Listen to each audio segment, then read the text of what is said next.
plan, and I'm a stranger in your land. There are no signs and there's no plan, and I'm a stranger in your land.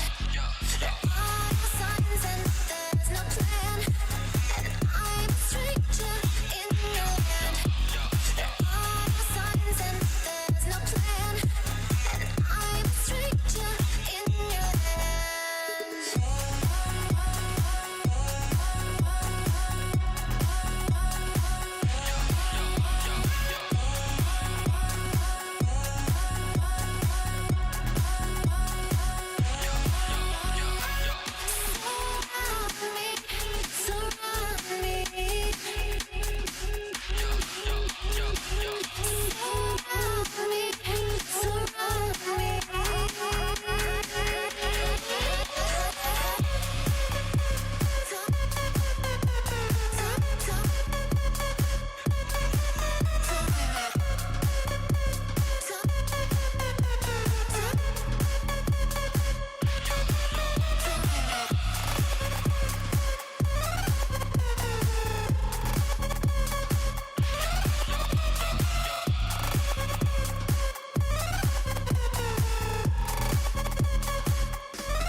Welcome back, everybody, to Southeast Asia Showdown Mark IV. I'm PJ the Puff. I'm joined by my new friend, Jerry. How are you doing, Jerry, tonight? Yeah, I'm doing well, Mr. PJ. It's good to be back here once again with SEA Showdown. Yeah. I have not casted a game in a long time, let alone an SEA game. So I'm really interested to see how this goes up. And for our first game, at the minimum, we have two heavyweights of SEA, Yep. or at least they used to be, going up against each other. It's Tiger up against Sire here in losers quarters. So PJ, you've got pro stats up. You could probably tell me a little bit about what this matchup has been like in the past.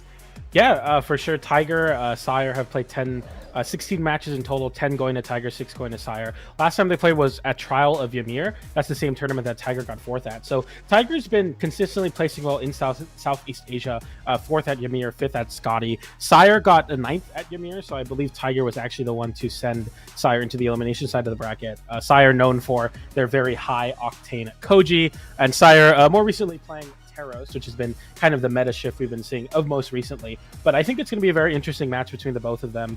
Tiger, I think, is coming in with like a lot of aggression is what I get from watching Tiger. I've been able to commentate some of their matches for other Southeast Asia brackets, so I'm actually really excited for this tournament. I think it's going to be a great one for Tiger. We'll see what happens, though.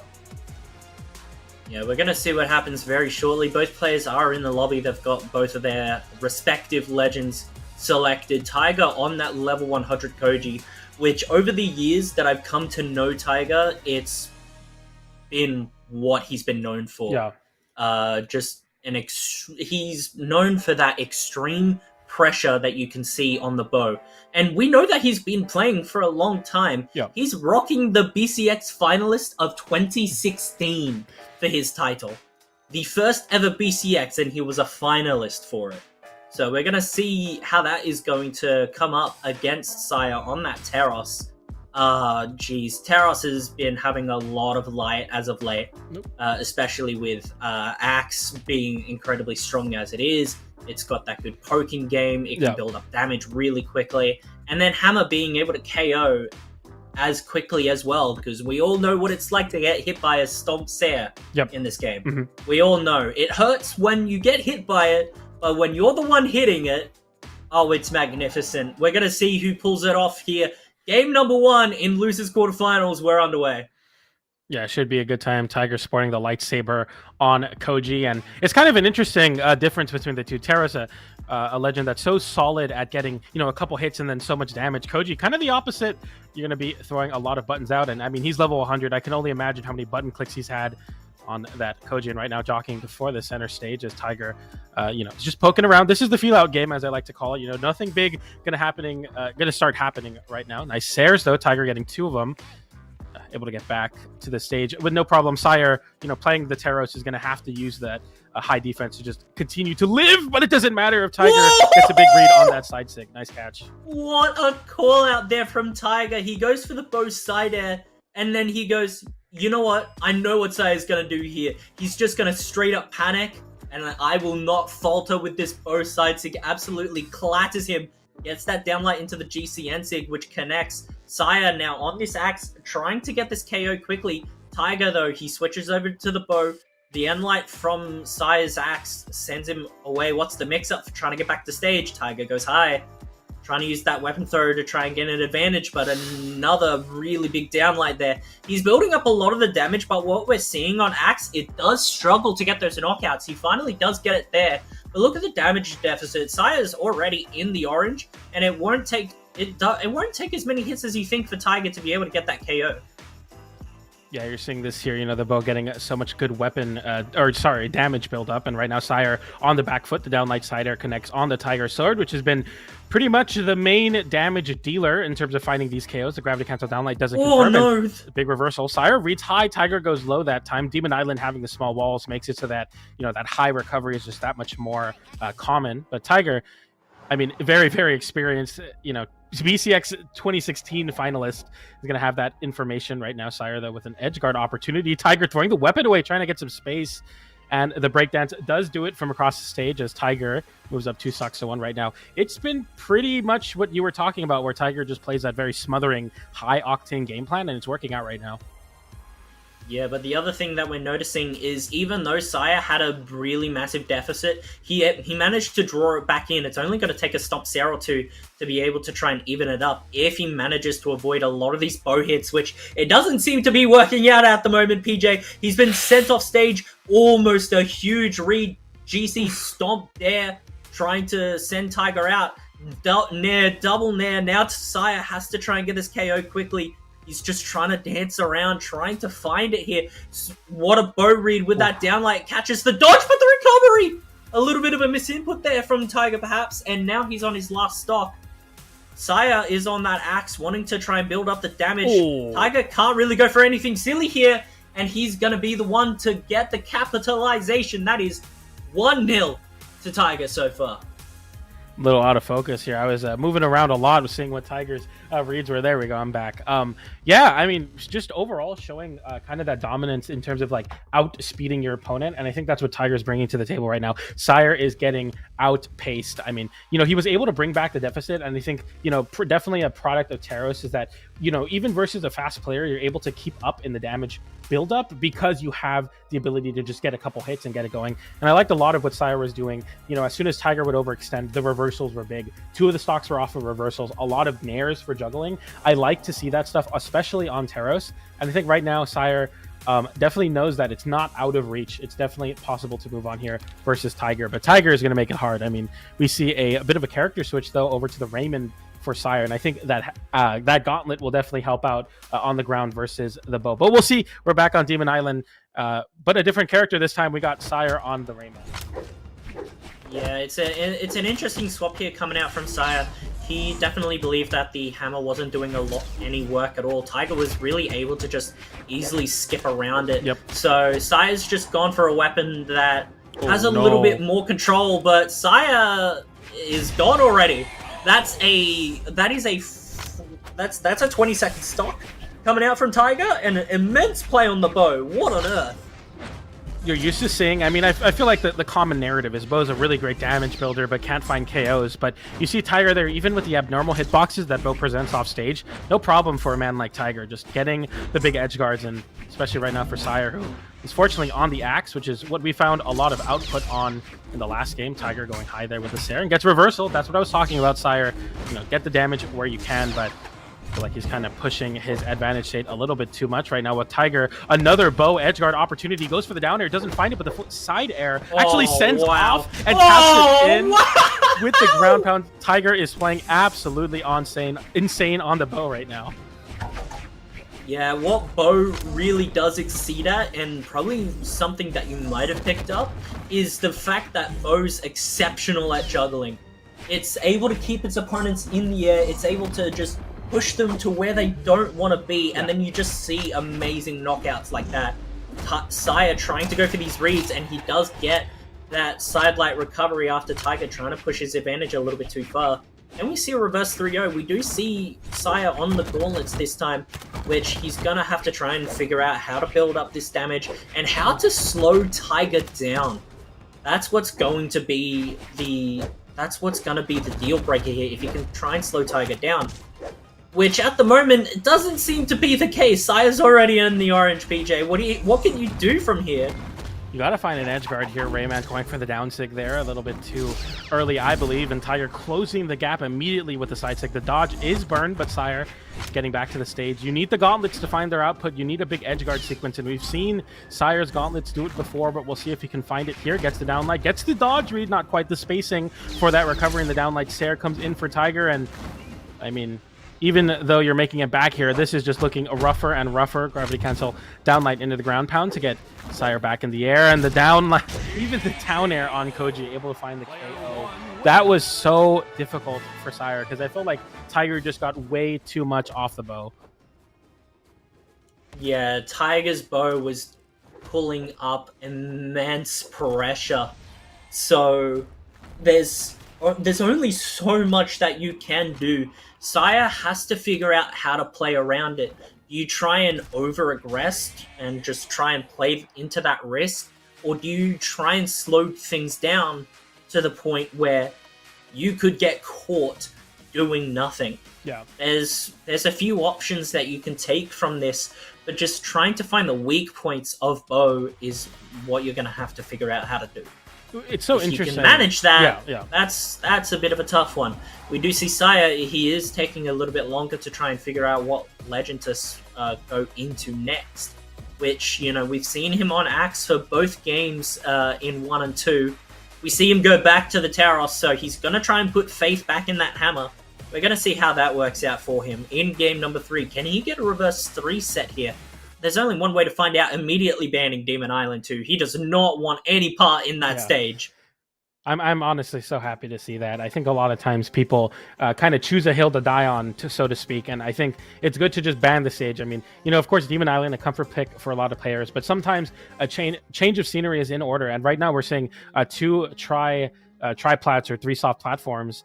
We actually get it banned to, I believe it was Miami Dome. So we are getting some platforms here, and I think the soft platforms will definitely help in terms of getting out of these really crazy juggles that Tiger's creating. Hopefully with the side, the soft platforms, the Axe finds some more activation as well, which has been what Sire's been relying on so far. And right now, Tiger just coming in with the same game plan, sticking onto the Koji.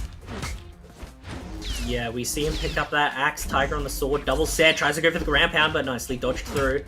Both of them trying to reset Sidelight Nair, building up at least 30 damage from that. Tiger now has the edge guard. What's the mix-up? Gets caught by that Endlight, trying to push through. Oh no, the recovery gets hit by the ground pound. The dare, is that going to be it? No, the exhausted recovery. He managed to get back that time. Tiger tried to do something with that edge guard, but he kind of just let Saya through the whiffed Sidelight, and now he's back. Trying to use that GC Ensig, trying to bait Tiger out. And that side air again, is that going to be enough? No, Saya still manages to make it back. This time he goes low, but the GC downlight into that side air, and Tiger's just on a roll, ladies and gentlemen. It's just becoming so difficult for Sire to really get anything going as Tiger just dominates with the movement right now. We saw like hitting a side air and then going for like a weird chase dodge to bait a sidelight out of Sire, and Tiger like takes the stock off of it essentially. Like these little movement optimizations on a character like Koji that, you know, you're so used to just getting ran at versus Koji, is definitely making a difference right now as Tiger gets the bow in hand, hits a side air there, a nice side light into the Sair, doesn't find it, gets reversaled by Sire. Unfortunately for Sire, finding a big reversal to keep the dream alive. Only about 100 damage on Sire right now, and is going to be sticking on the Axe. Yeah, seeing him on the Axe, that was really good hammer play there, just trying to cover for Tiger's overextension, but now Tiger, he's got this edge guard once again. He's been guessing right a lot of the times here when it comes to those edge guards. GZ Ensig off of the downlight. Nice neutral air again. He's got ability to juggle. Tries to go for that side air to Sire, but no, it doesn't work out. The Unlight trying to go for the weapon throw. It connects. And trying to go for the unarmed side air, but he manages to get the KO with the comeback recovery on the unarmed. So we're seeing Tiger now onto the sword, hoping to try and just keep this poke game going. He's one stop away from sending Sire home. This is so rough for Sire. It's quite a mountain to climb as you are on essentially your tournament life right now. You got to make this one count, but Tiger is going to look to make it short. The side stick comes in, doesn't catch, but the down air does. Now Sire, he tried to line up a recovery to get a reversal. Tiger didn't give it to him, but right now the damage slowly building up. If you're going to make this comeback, you got to do it now. Downlight into the side air comes in from Sire, and he goes for a big reversal, doesn't find it, and Tiger with another chance to just lock this one down. But Sire's fighting back on the hammer. You love to see that. Whoa. Sire's hammer in 2021 was what gave him that victory in BCX. He goes for that end light there, sends Tiger off the stage. Nice call out side air. Tiger using his recovery early, and Sire just calling him out saying, I know where you're going to go, and I'm just going to hit you right where it hurts. And that seemed to be in the face with an axe side air. It's definitely not undoable. We've seen Taros players come back, and we've seen definitely Sire do it.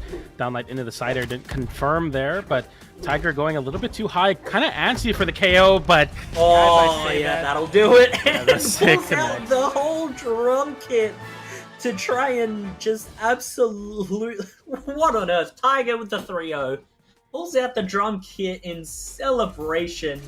Oh, that is insane. We love SEA here at NSIG Official. It's always great to see the swagger they're bringing in, and I think Tiger definitely deserved the band celebration there. As I mean, you see the confidence in the Koji right now, just finding so many of those crucial edge guards and hits. Sire, made it look kind of close that last game, but Tiger was able to get behind and get that big sig reversal and move on in the elimination side of the bracket. That's low-key. Tiger is back and kind of looking great on the Koji. That's not somebody I'd want to run into right now. He seems to be playing hot. Yeah, he's hot on the press, and he's going to be moving into losers semifinals. But in our next match, production, I'm going to need your help here. Is it the second losers quarters, or are we going straight into winners final? Waiting on production as you do. Shout out to the wonderful people at NSIG Official, of course, Sandwick holding it down on the production, and shout out to Brawlhalla for making this event possible. Of course, the community events have been pretty awesome so far, and this is another one of the wonderful events. We're just basically kicking off a weekend of jam-packed with a lot of Brawlhalla action. So shout outs again to Brawlhalla and NSIG for making this happen. It's always cool to be able to commentate some Southeast Asia. I'm Thai, so I get to see the people that are from the motherland, so to speak. So it's really cool to see. Jeez, and just looking now, it seems to be that we are going to do the other losers quarter final match. We've got Vaudir up against I can't even say that. Urahara? Uehara, there we Urahara. go. Man, I've not been good with my vocabulary of late. I woke up from a nap like an hour ago. Not even. So we are gonna head into that one. Judging by the looks of it, these are two names that I have not heard or seen in any amount of time that I've known the SEA community. So it'll be interesting to see two different players, two new players coming up against each other, and they're already so far into the bracket. So we had Vaudir come through in winners semifinals, where he lost to Keith 3-0, and then we had Uehara come through after 3-0ing Young Pyo, which that is a player that I know. So, oh wow, yeah, Uehara, that's a big win on Yimpyo for sure. Yeah, as we are looking throughout the lobby, I'm going to just very quickly try and figure out, PJ, we're both going into this blind. Who do you think is going to win?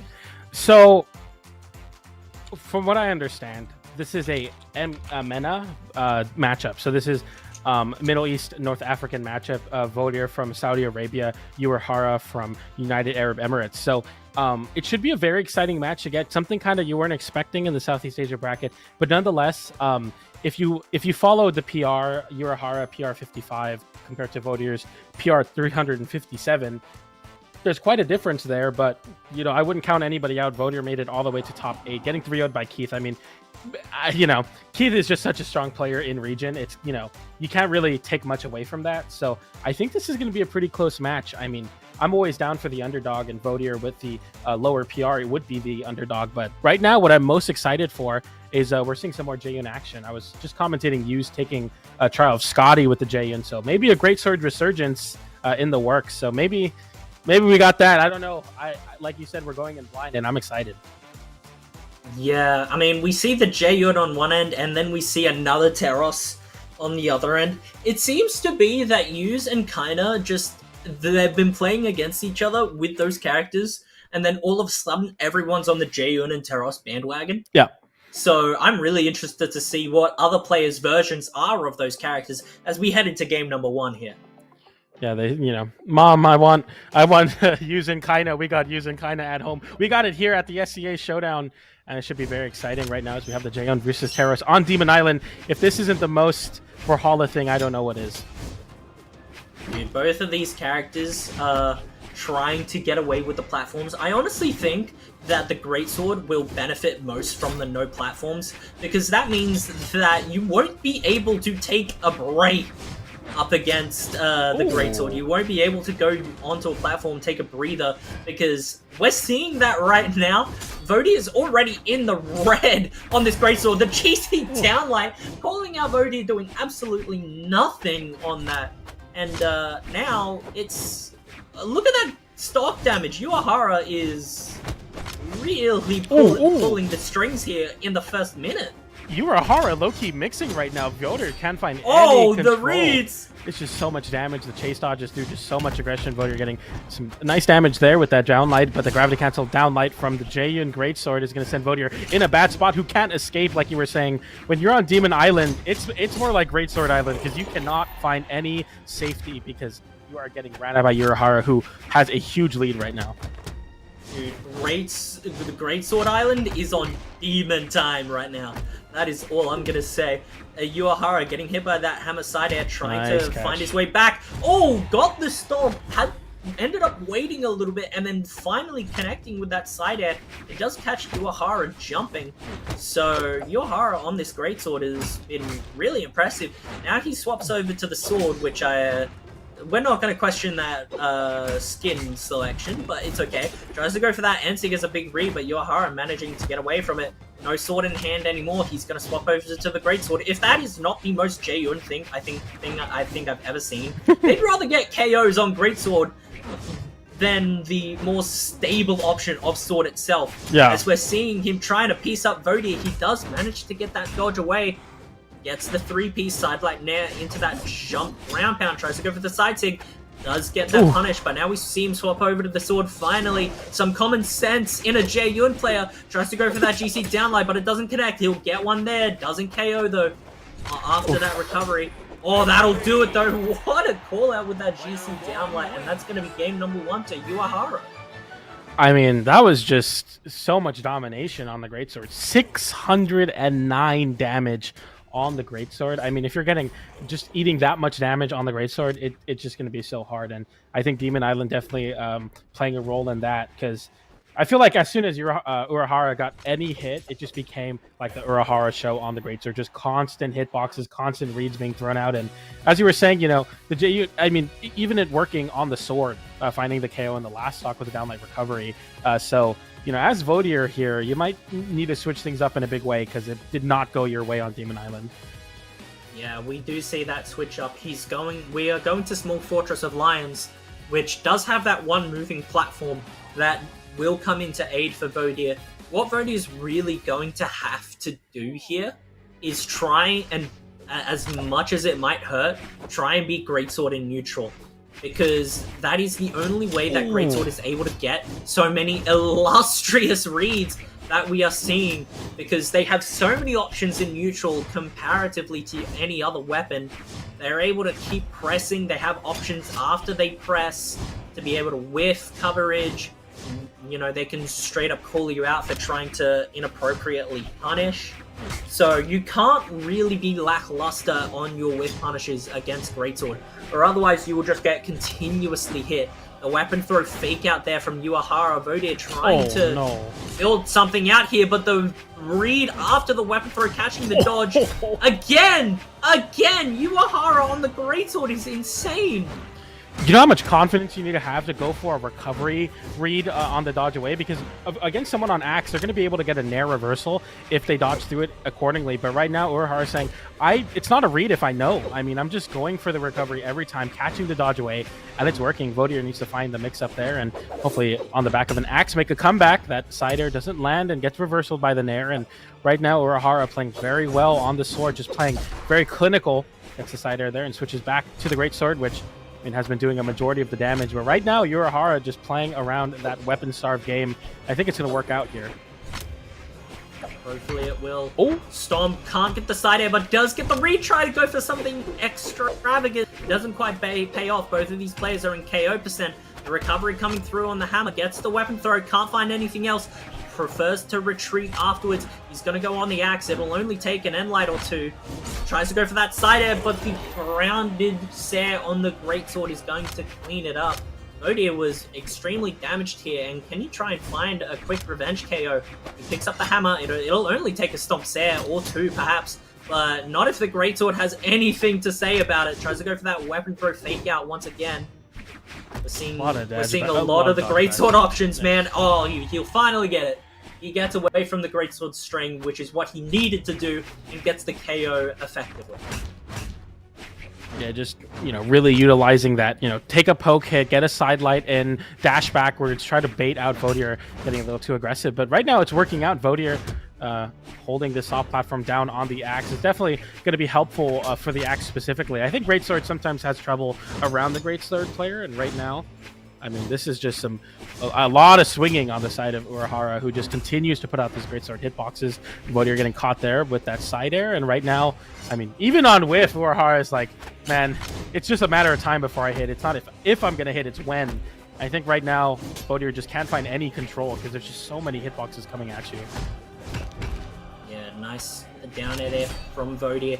One thing that Vodier could potentially try and do against the Greatsword especially is to try and send them into the air. Greatsword wants to get a lot of its damage while it is grounded, and Axe as well as Hammer has some good anti-air options. You have that down air on Hammer, you have Nair, you have almost everything on Axe.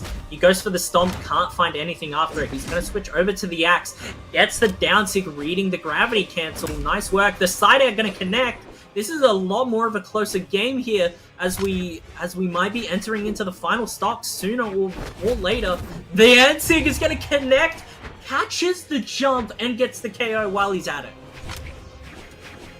And Vodier definitely making a case on Lions. It's working out so far. Picking up the Greatsword is Urahara, who has been finding a majority of the damage, I should say. Gets the recovery off the weapon toss. And, I mean, I think this is Lion's Fortress kind of playing into effect into Vodier's hands, who's living so much longer. The recovery finally does tap that KO in, and Urahara looking to just weapon cycle and weapon starve Vodier, which was a successful strategy to get some damage in the second stock, but hasn't led to anything lethal yet. We'll see if he can find a KO here, though.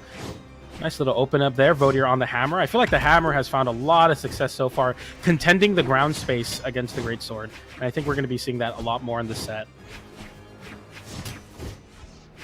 Alright, as we go into it, tries to go for that Ensig again. Urahara is really trying to get these Greatsword strings, and Vodier as well.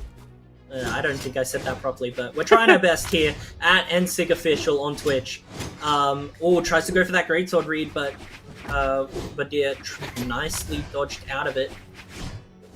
I mean, Urahara is moving. Like no moment is Urahara standing still. It's just constant platform movement. You see that little dash off the platform to get some movement and burst into the corner where Vodier's been finding some safety.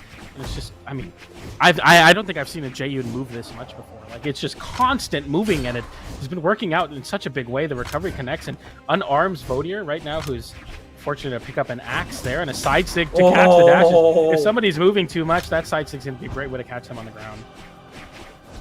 Yeah, and Vodier goodness. is it Vodier? Vodier? Chat, fill me up, please. Oh, the recovery! That's gonna do it. 1-1. No matter how you say his name, it's his game. That's gonna be a game number 2 to Vodier, who just absolutely stole that show. I mean, I was talking a lot about Urahara, who was moving a lot and getting a lot of like interesting platform movement. Vodier just stood on the ground with the axe and said, I dare you to try to move around. I'll eventually get you. And I mean, there it worked out in a big way. That was crazy. All right, as we go into game number 3 here, it looks like Urahara has actually swapped over to the Cassidy, which is, I'm gonna be honest, admittedly an interesting choice. The Greatsword seemed to be doing a lot of work for Urahara, but I'll be interested to see how this goes. Cassidy up against Taros, the Hammer Ditto, not something that you actually get to see a lot of. Usually when it's a Hammer Ditto, it's a double Taros, if anything. So we're going to go into game number 3 here. Again, another map change. We're on Miami Dome this time. We've been phoned in from the experts. It's Urahara and Vodier. Am I getting that right? Urahara and Vodier. Okay, Vodier. thank you. Got it. Thank you so much. Thank you, experts of the MENA region, of the players that are playing in an SEA tournament. We love those that participate multi-regional. Oh, we got a little bit of a switch here. I was trying to get the pronunciation down as we're getting switched to Sandy, the Cassidy, of course, which is an interesting choice. I think right now Blasters is in a really strange spot in terms of its viability, but right now Urahara saying, I don't really care about the Blasters, I'm going to be sticking on the Hammer, and it's finding a lot of success so far. Yeah, look, Ooh, if there's one ooh. thing that Cassidy or the Sandy Cheeks has, it's the NC. We see it there. It happens on the stomp. That's a true combo, and it has been since Cassidy's been in the gosh darn game. And we're seeing it in full effect here. Will we see it come out again? Tries to go for that side sig. It's going to connect that time. Voda is trying to make his way back. Oh, nice recovery. Is that going to be it? The weapon throw to seal it too. Urahara playing very well right now. Who needs blasters when I'm playing Cassidy? The hammer is finding all of the action right now. There's Voda just playing around that weapon. Finally does get an axe in hand. I feel like it's been a pretty even split in terms of the damage, but right now Voda just looking to get some extra hits here and try to even up the stock count. But right now I feel like Urahara is just playing so well on the hammer. Yeah, Urahara on this hammer has been insane. Gets that. That was a nice dodge to be able to evade the end light, and he gets a punishment off that too. That's probably one thing that I always get caught with against hammer players. They'll just spot dodge right in my face as I'm trying to punish them, and all of a sudden I'm getting hit by a GC stomp. We see it there by Voda again. There we go, just more GC stomps. More GC stomps on the menu, ladies and gentlemen. Dude, I am feeling peckish. Dude, this is a crazy hammer mirror. This region really just gives you it all in terms of like the most version of the thing. I don't know if that makes any sense, but that was the most hammer interaction I've ever seen. Voda right now coming out on top in the hammer exchange. And I mean, if you're Urahara, you have to be a little scared. I think the Cassidy we're seeing just finding all the damage with that end stick especially gets the anti-air there. Yeah, a nice call out again. Another Rensig again with a weapon that does not have that many rounded anti-airs. When Cassidy Rensig comes out, you better be careful. That one doesn't connect, but because of what, 8 decks, 9 decks, you managed to cover yourself up. That is insane. Man, this is dude, this makes me want to play Cassidy. I think this is just, the hammer is just finding so much damage right now and just continuing on the nair into the attempt to get a recovery there. And right now the hammer mirror is in effect, but it doesn't matter because Urahara has been doing all of the damage so far. Voda gets a bit of a gravity cancel down light there, doesn't find anything. And right now it's the Sandy Cheeks show. Almost catches there with the down stick. Doesn't find it, but it's good. Dude, Sandy Cheeks is on a roll, and Roman Reigns has no idea how to deal with a SpongeBob character. What a misinput! Exclamation points! Okay, he's trying to make his way back. Oh, he misses the tap in! No! 2-1! Okay, it's 2-1. Oh, goodness gracious. A little bit of a trip there at the edge, and oh my goodness gracious. Man, that was crazy. Like, just an unfortunate misinput here. We got Sandwick patented replays, and on the mainstream, I mean, that's so unfortunate. Gets the ground pound there, and yeah, I mean, I feel like those moments like that happen, but it's just so unfortunate it happened versus a hammer, because the hammer is gonna just be perfect to cover that mishap, and it just led to a KO. That was crazy. Yeah, but now we are going into game number 4 here. Urahara actually swapping over to the Sidra, so that's a swap on win. And Voda is going onto the Asuri, which is a tried and true character for almost anyone. We've seen almost every player that has picked up Katars has picked up an Asuri at one point. And since Sword is so reliable and consistent, it's there's rarely a patch where it's been bad and unviable to play.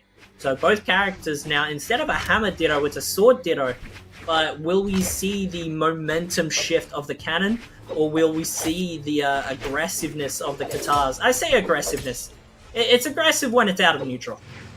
For sure, and I think Asuri, definitely that character. Godly just won a Scotty with it, so I think, you know, a very historically winning character, as my friend Hay would say, and continuing to show some wins right now as Voda switches over to the Asuri and finds a lot of success right now. The switch on win is kind of crazy, I feel like, and you know, the Sidra can't find anything going. Read, dude, Enlight into Ensig from there, catches the out dodge, and Voda does get the first KO. You know, within the first 30 seconds as well, might I add.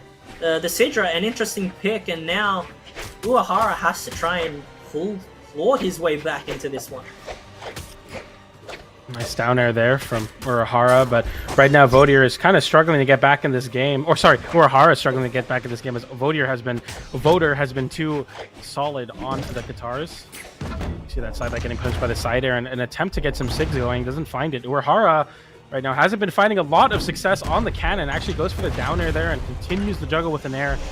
But unfortunately, nothing sticking to that KO. Right now on the sword could definitely be the difference maker. Just need a downlight here, but can't find it. Voder playing very well around that weapon and picks up a sword of their own. They might look to extend their lead here. You got to be careful if you're Uehara. Nice pickup. Nice downlight into the recovery there from Voder.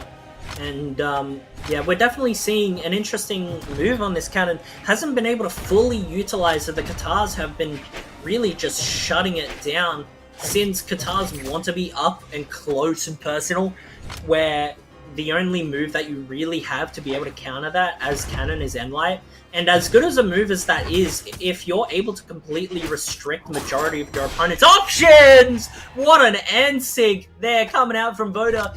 He is now practically a clean stock up, and he's a stop away from taking us to game 5. Man, the dodge out has been punished so heavily in this set. I feel like we just got to stop doing it. Voder getting 2 big KOs off of that read with the N-Sig, and you see a bit of a cannon open up there. Almost looks to catch the jump, and oh my goodness, the sider just KO'd. He wasn't even red yet. That is what cannon is good at, ladies and gentlemen. I'm shocked. It is such a momentum shifter. Once you're in, you've got the read. You are taking your opponent all the way to the other side of the map. And he's still going with the cannon. He's really trying to shift the momentum. Oh my god. Voder had an entire stock lead, and now it's practically dissipated off of 1 cannon read. Uehara is throwing out the buttons right now, but gets punished for that gravity cancel. N-Sig and actually gets a reversal with the unarmed weapon toss, and right now both players unarmed, goes for the ground pound. Uehara is playing super in your face versus Voder, who has been finding so much success doing that on the guitars, but right now Voder looking for some sort of reprieve, because right now Uehara is just taking over this game. Gets a nair there with the guitars, but no conversion, and right now Uehara looking poised to take this game and the set. Voder now trying to figure out how to try and get himself in. The GC ended up getting caught by that N-Light, which was a nice call out from Voder. Now we're seeing him on the counter. The GC down sig, not enough to KO just yet. Uehara needs to try and clean up this stock. The N-Light, is that going to do it? It will. Uehara, he was on the brink of getting put to a game 5, and then the cannon turnaround when he needed it most came through, and Uehara is going to be moving on to the losers semifinals. My jaw is dropped. I mean, I am so shocked that that worked. The just tempo switch from Uehara. I think we're going to see it kind of soon here. That second stock, you see this here. Dodge down, getting scooped up with that side light into side air, finding the KO that early, and you see this Uehara positioning so aggressively, just trying to create some pressure, and it works out in a big way, just constantly throwing out the cannon hitboxes. I mean, I've played with a lot of cannon players, and that always makes me scared when the cannon players feel themselves, and Uehara looks so confident, which is crazy because we haven't seen the cannon so far, but Uehara just made it work in a big way. Yeah, that was impressive cannon work coming out from Uehara. That was insane. That was legitimately insane, that game. Uehara managed to claw himself back, even after some really impressive plays from Voder. And we are going to be moving on into our next match in a short moment. It is going to be the winners final. And, you know, you thought we had a heavyweight clash before with Tiger and Sire. We've got Himwy up against Keith. These two have been meeting in winners finals since they were born, practically. And we're seeing them again here. This is going to be an insane match. Time and time again, Himwy against Keith. This is a set that I have enjoyed every single time from these two players. Yeah, recently, Himwy finding the better of the exchanges, but I mean, it's always been game 5. We saw at Ymir, it was a game 5 situation with the Fate. Scotty, a game 5 situation with the Fate again on the side of Himwy. Keith has been kind of experimenting. We saw a little bit of Sentinel for Ymir, and then most recently, Taros in the same tournament, but most recently the Asuri. And right now, I don't know if that's correct, but I think we're going to be seeing a Himwy Petra potentially, which is very exciting. Orb in a great spot. Gauntlets will never be bad. I'll die on that hill. But right now, I feel like Keith has been on the cusp of taking some big, crucial sets, but it's always just out of reach because Himwy is closing out those game 5s.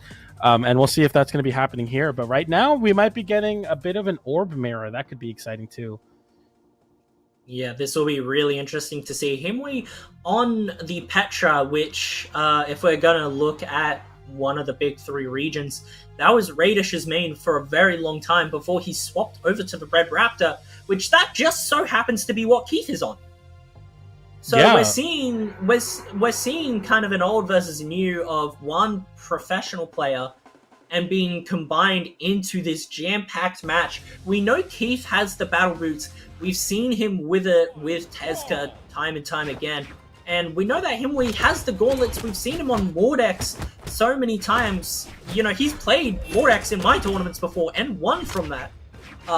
So we're going to see how interesting this will end up going for Himwy and Keith as we are getting underway in game number 1.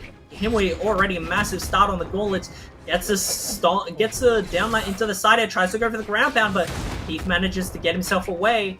He's already like blasted into this red. He wants to try and pick up the boots, tries to go for that gauntlet and light, but Keith manages to evade it, and that side air, and already 30-second stop for Himwy. Complete dominance with it to start us off with, DJ. Yeah, something you can't do on Red Raptor or boots in general versus Gauntlets is whiff those down airs off stage, because that side air from Gauntlets will cover that every single time and send you so far down. And right now, the Orb Mirror. Himwy has been playing Fate at the official tournament, so it makes sense to continue on with the Orb, and like you said, the Mordex earlier on, so comfortable spot for Himwy. Even though you're not on the Gauntlet, still getting some pretty good extra credit damage. Keep looking for that KO right now. Gets a side light, doesn't find the KO. Goes for the ground pound. That's really scary, but the recovery comes in anyway to pick up the slack. And Keith evening up the stock count. Yeah, it looks like he's going to keep onto the boots as well. Going to try and just hopefully try and get that steam ball rolling. We know that Boots has a very good combo game. It has some really nice conversions as well when it picks up the dodge. Ooh, geez. But it's just a matter of if he's going to be able to get in. Because Himwy at the moment, he's on a pretty much fresh and clean stock. And Himwy's in the red. So that's not particularly useful.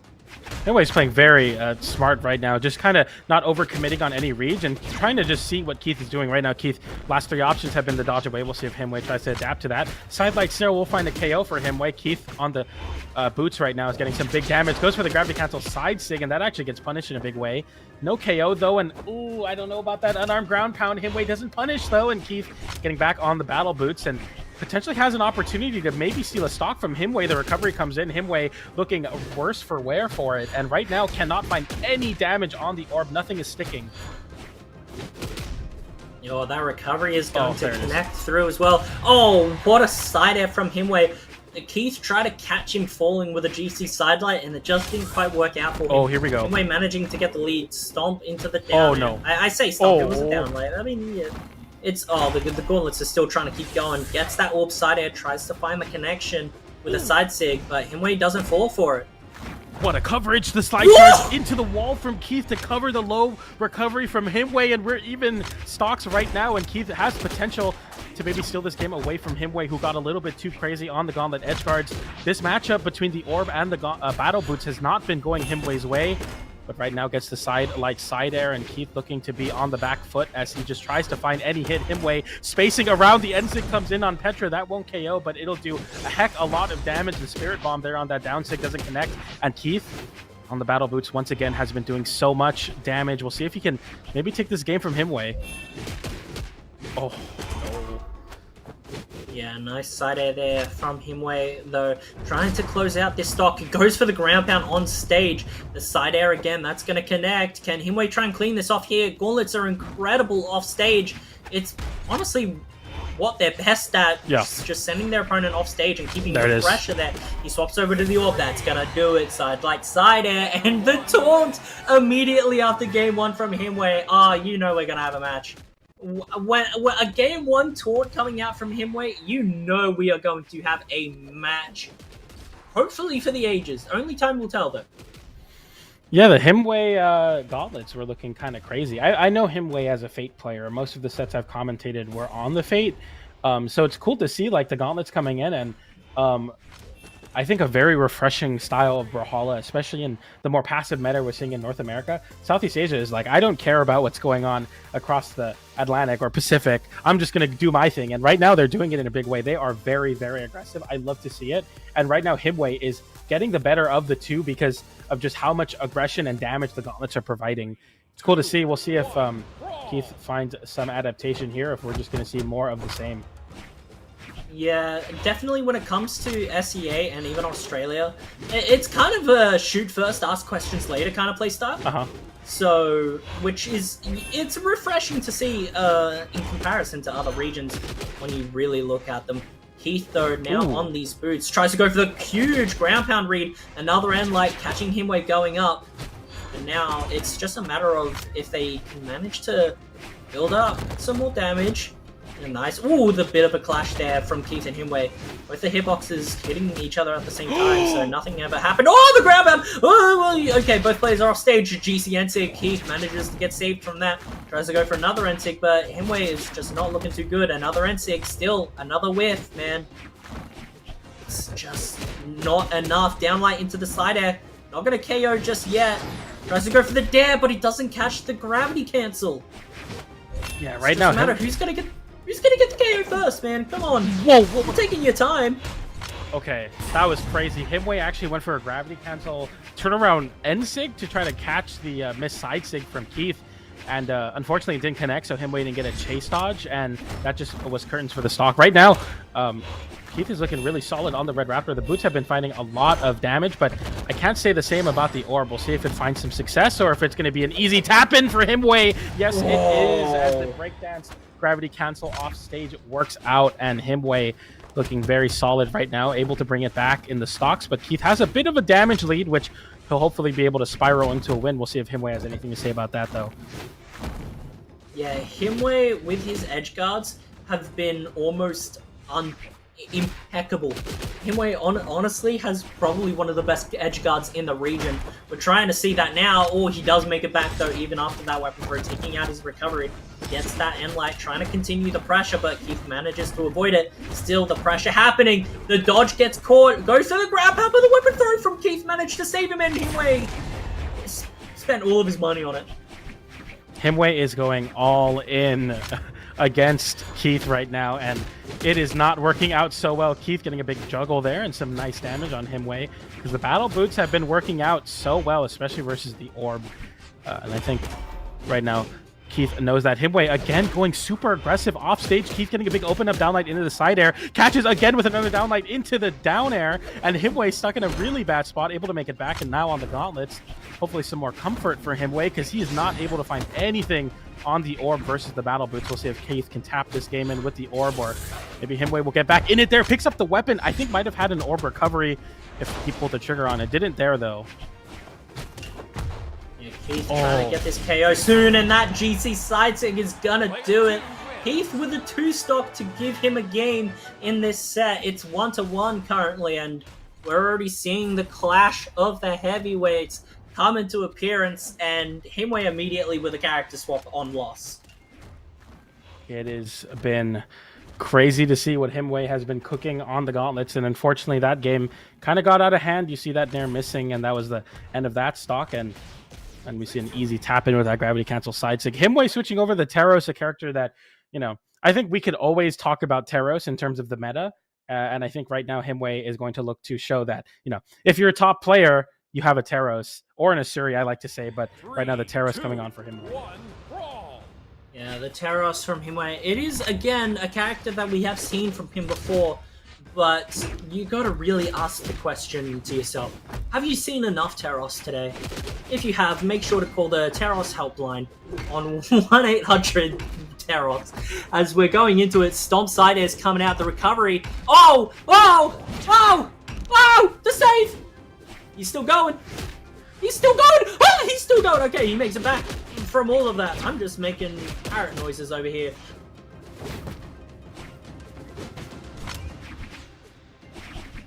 Man, right now it's been crazy. Like, Himwy just has no chill, just continuing to put the pressure on. The weapon toss into the hammer switch, going for that downlight into Cider, or just a raw Cider anyway. Keith in a bad spot, but able to dodge through that weapon toss, and oof, the clean gravity cancel downlight into the neutral sig. Unarmed is going to find the KO, and right now Himwy cannot be stopped.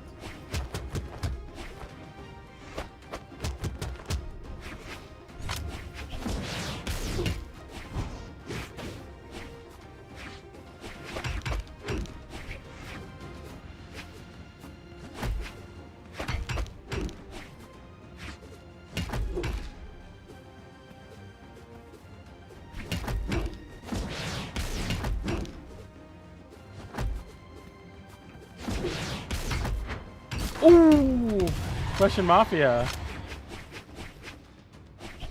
gets the gravity cancel downlight recovery down air, the classic hammer confirm. And Himwy, I mean, we're talking about a change of meta and kind of a different era, and I think Himwy showing a different era of Teros and the hammer. Keith just struggling to find anything. Man, Himwy is crazy on the hammer. It's crazy to see how different it is than the other regions.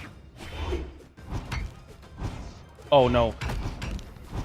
Oh no. You gotta get out of the blender here. Himwy's getting so much damage. The Cider catches no dodge on Keith. If that Cider connected or that ground, but it's still going right now. The gravity cancel downlight and Himwy in a bad spot, able to dodge through Keith. And dude, Himwy has no chill no matter the damage. I mean, who needs to play like you're scared? Because if you can't hit me, you can't take my stock. Keith, though, able to find that connection on the recovery, and Himwy is gonna have to chill out a little bit. Maybe Keith can make this comeback, but right now Himwy looks unstoppable.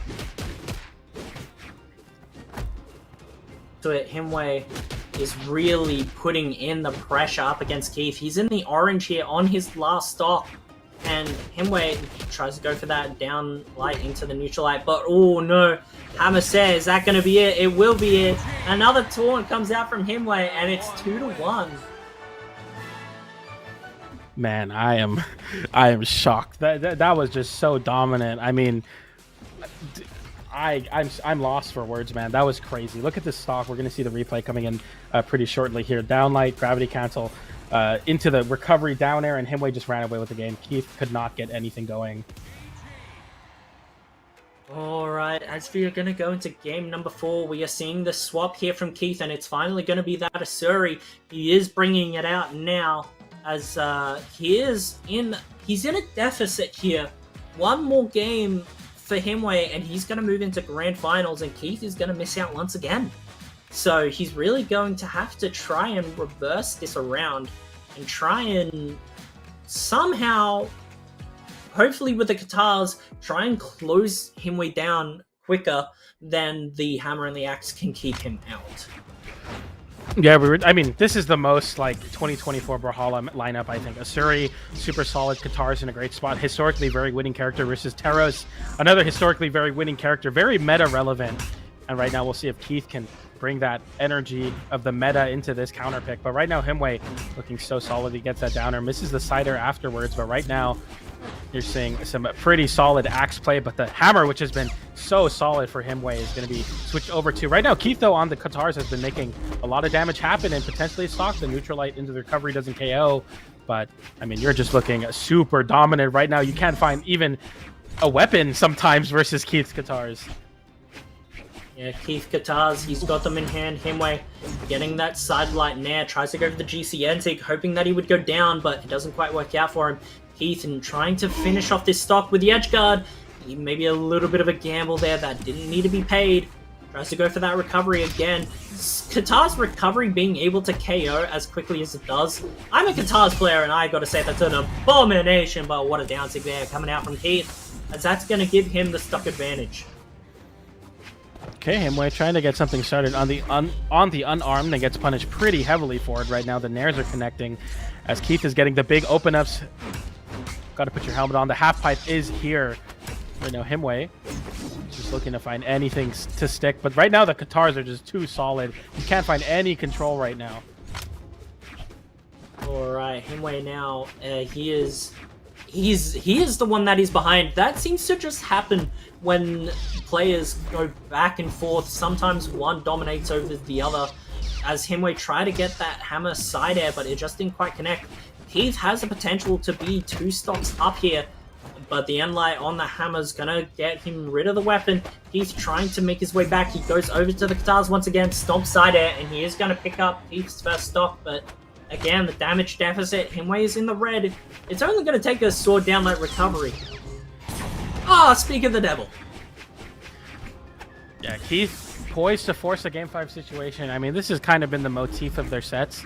You're seeing these very close Game 5 situations, and right now Keith opening up with some big damage. Almost gets a double recovery on the guitar. The Nair sounds down, and Himwy, I mean, kind of similar to what Himwy was doing to Keith last game, Keith is doing on the guitars. Put your helmet on. You're in the half pipe. The recovery unarms Himwy, and right now, the only stopping Keith is seeing is that axe skin. Right now, Keith is just unstoppable, and the recovery is able to KO, and a clean 2 stock for Keith. We are going to Game 5, fellas.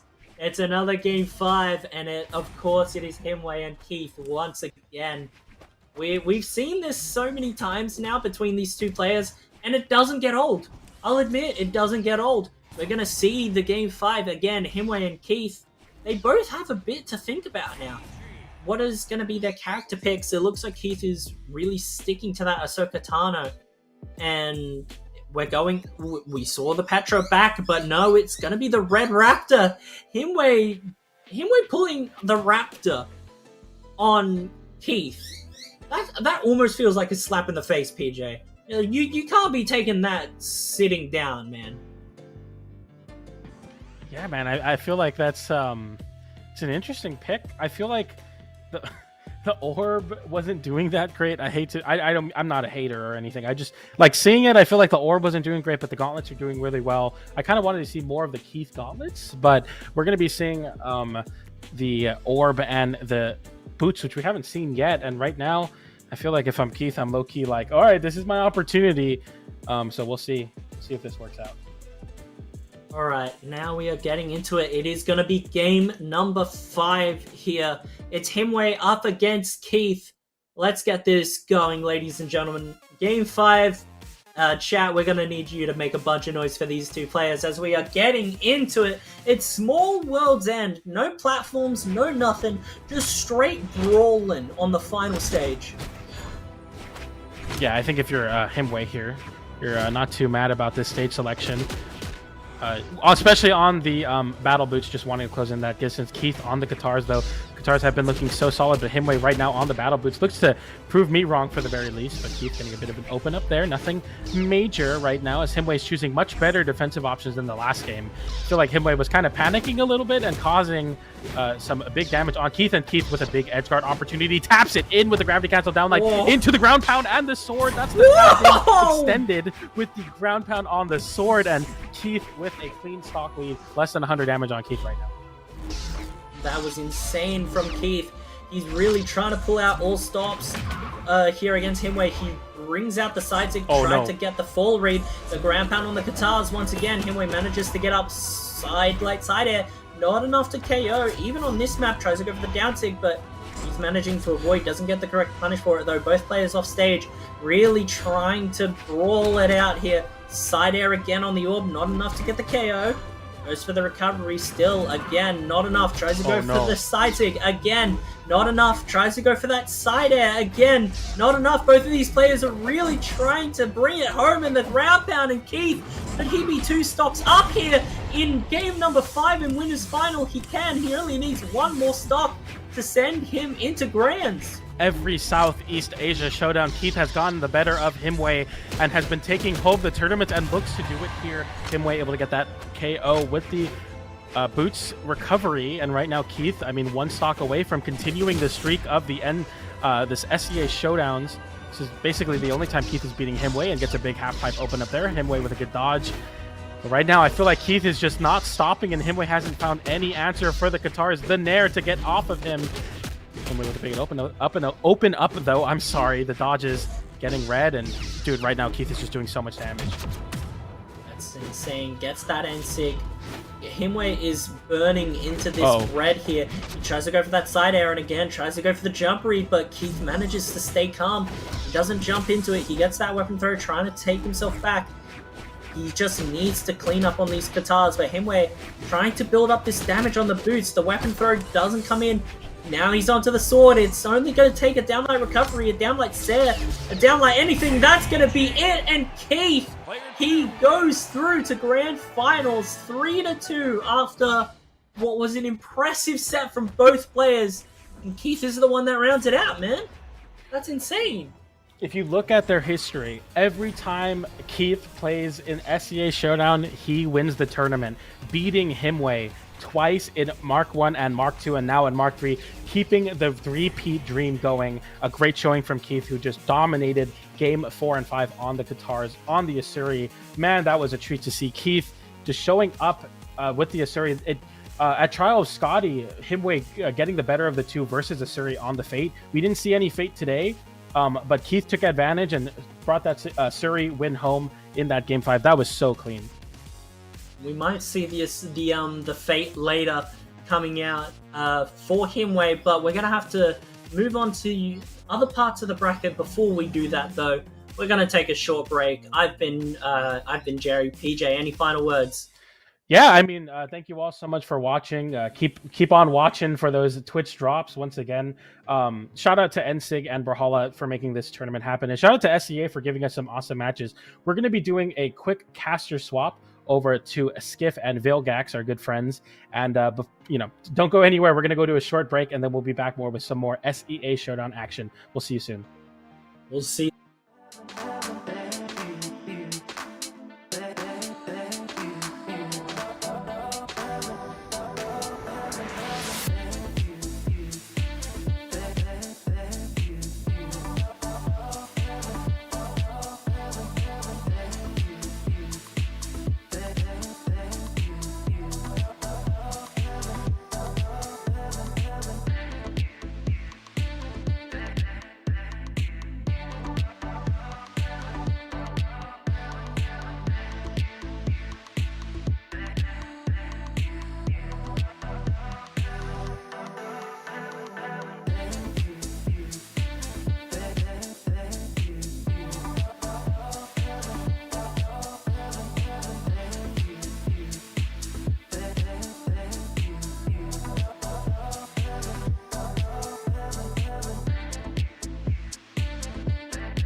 Hello, everybody. It's good to be back on the mic with my duo Vilgax. I'm back in Southeast Asia. As you can tell, there's sunlight coming through my windows. So, I'm sure everyone's just as happy as me to have their most handsome caster back.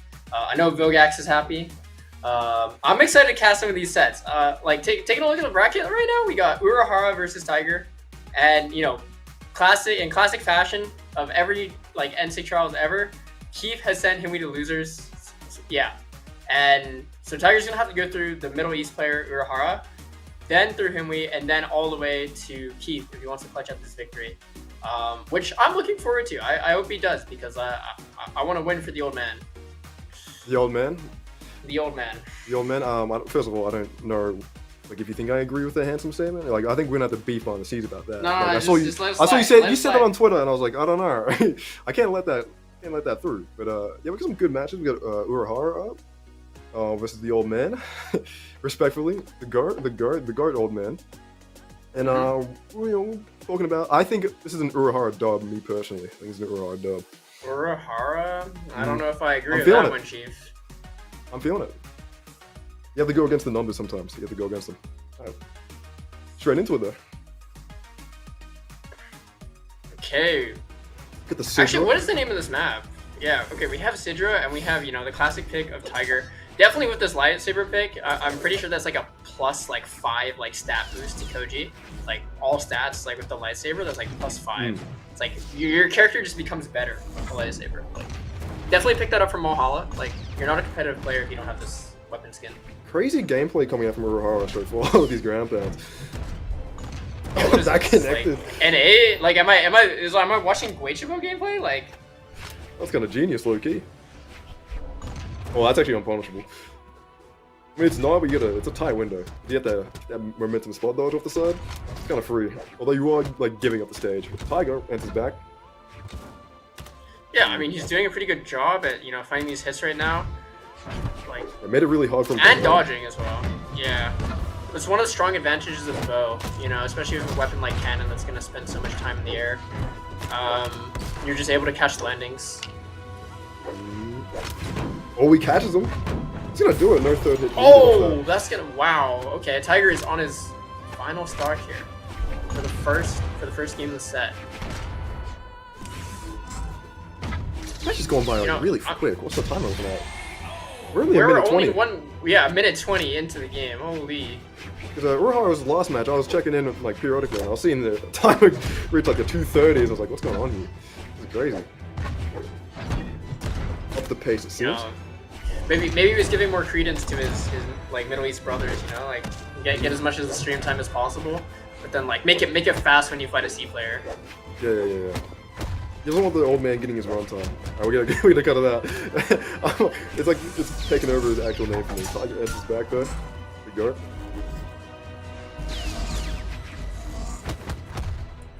Yeah.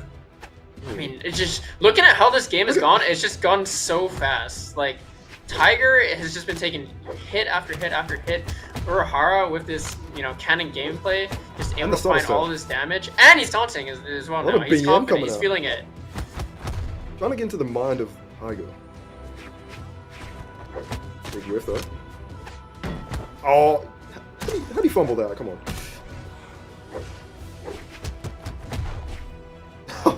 Oh, the emotes are going in. Who does this guy think he is? Does this guy think he's bum or something? This is also not new. This is not new for SHOWDOWN. This is very commonplace. You just BM Tiger as much as you can. Because you only have your one chance. KO'd with a net? You don't really see that too often. Urahara taking game 1 of our top 3 set here. First game. Surprising turn of events. I'm not gonna lie. I'm a little bit worried now, but rest assured, this is a BCX finalist. This is Tiger we're talking about. I know he's got this in the bag. He's gonna play. I expect to see him in grands. He's gonna cruise. He's gonna cruise through this bracket. He's gonna be fighting Keith. Which, by the way, if you didn't know, Keith isn't playing with Tiger in this news tournament. I'm sorry if I'm spoiling it, but insider news. Keith is gonna be playing with Plum. Yeah, Keith is gonna be playing with Plum in the spring championship, and Tiger's gonna be playing with Sphinx. So Tiger and Sphinx. I want to see the grand finals rematch, because this will be teammate versus teammate. I've heard it's mutual. I've heard it's a mutual draw, but you know, it's kind of more interesting. It adds layers to the drama. And as Vilgax prophesies, Azoth is coming out from Tiger here. Moving on to game 2. Same map. And Urahara was looking pretty dominant in that last one. See if we can make some tweaks here. Make a comeback. Yeah, okay. Instantly gonna get the cannon. Ooh, not patient enough to get that dodge. See what the Azoth can do here. I'm kind of interested because I'm wondering what the tools that Azoth has that Koji didn't to be able to. I mean, Koji can do that. So like, what tool specifically does Azoth have? Is it the higher damage axe? But like, how is the axe into cannon matchup like right now? To me, cannon feels like a wall.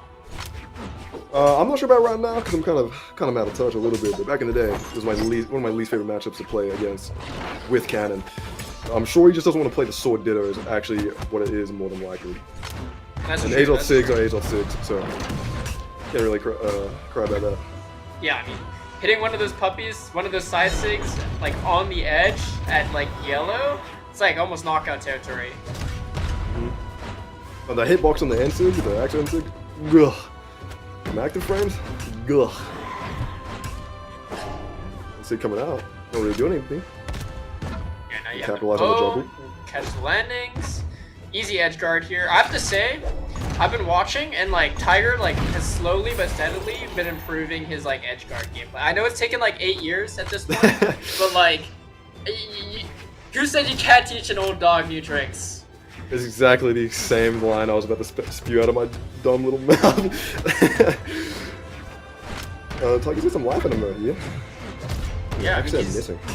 Yeah, he went stacked quite often with his X-Series, but managed to find the KO on the edge with the end light there. He's gonna have a pretty sizable lead here, especially on Azoth. Just, yeah, there we go, the bowstring's coming out. Gonna try and starve this weapon away, not able to keep the weapon from Urahara. The sword here is gonna be good for the neutral, I think. And yeah, the damage, you know, that's where you want to be, like we said, you want to have your opponent in the pocket, and you're just capitalizing off of that. Okay, ambitious bow grab bound, to be honest there. Yeah, he's getting away with it because Urahara's not showing a little respect for the offstage. Bad hit, that's kind of crazy. Taking his last dog. Oh, no, his last dog. That's like some hammer style whiffing. Like you whiff an end light, instantly go for D light. You whiff a D light, instantly go for an end light. Except like Urahara on Sidra is like whiffing end sig and then You said. Also, the down sig moves you so far away. Yeah, exactly. End sig instantly D sig. End sig instantly jump D sig. And yeah, somehow that has been able to bring the damage back for Tiger. Ooh. Oh.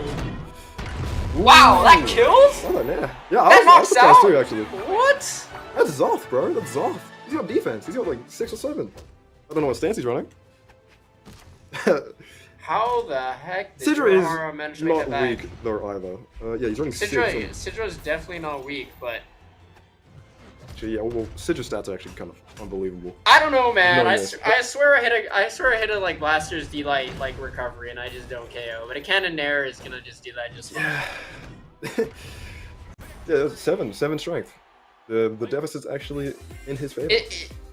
Yeah, but only 1 for a deficit. Yeah, it's only 1. Yeah, like and it is like the only time a deficit becomes like advantageous is like +2, like, and even then like it's pretty manageable. Like +3 is like dangerous territory. Like +3 is like a pretty like sizable. Like that's when you start actually like it'd be pretty bad. But like for the most part, like, especially on these maps, I just feel like these maps are so big. So it's like really weird to see something that feels like it's killing like early from the especially something that goes up from like the bottom of the map. Because if you take a look at our current map pool, like most of these maps feel gigantic. No, like don't they all kind of feel like they have high ceilings even with the platforms?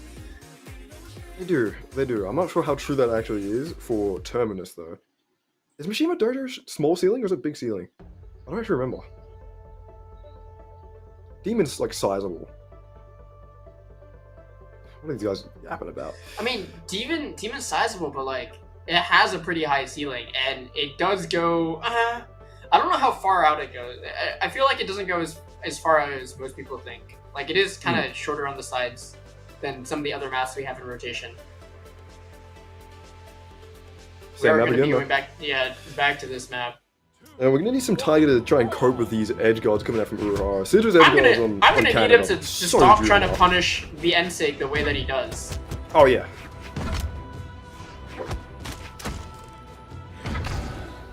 See him edge guard. Come on, Tiger. Show us what you learned. Not much. Okay. Oh, thank God he didn't catch his dodge with that.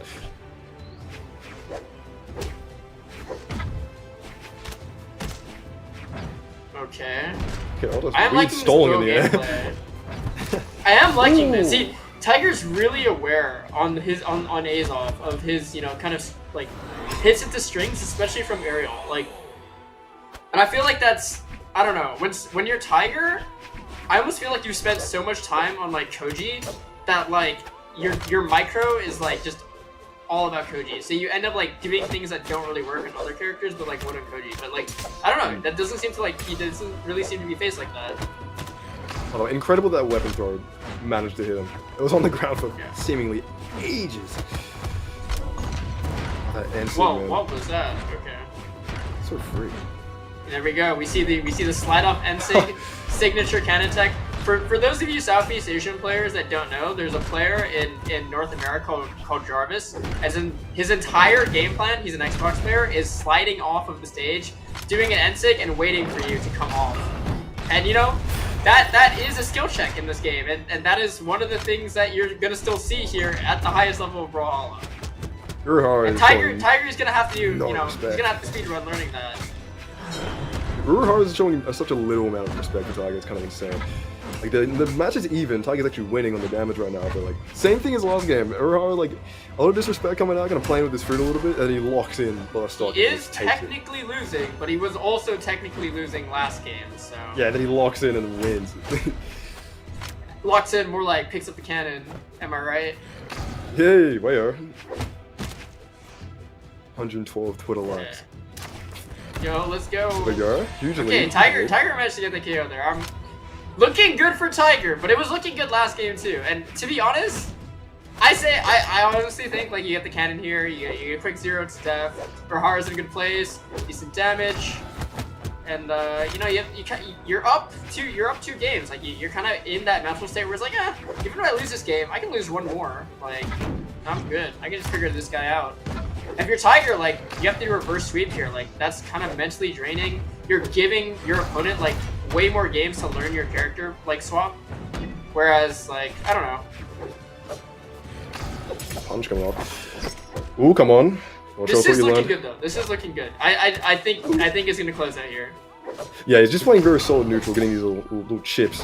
Ooh, and now we're back to the dangerous territory because I'm pretty sure he's gonna have that cannon. Yup, he's having that cannon in his hand.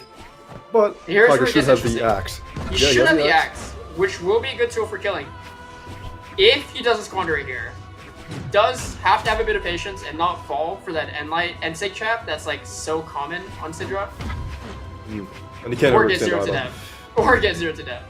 But you know, Azov has a couple traps of his own, like one of the what? earliest design like lead trap characters. Yep, there you go. Bo's gonna be perfect for catching this landing in this like final stock here. That being said, this cannon damage comes fast. He has to finish that. Finish that, man. Okay. Oh no. You can see him. He's getting a little bit desperate here. He wants this KO. This is tournament stock, bro. Oh, come on. Oh, he's Okay, too there slow we to get go. anything off. Oh, he gets the GP. Gets the GP. Stays in it. Okay. Old dog bringing it back with the burn. 630 damage. That's his off. That's his off for sure.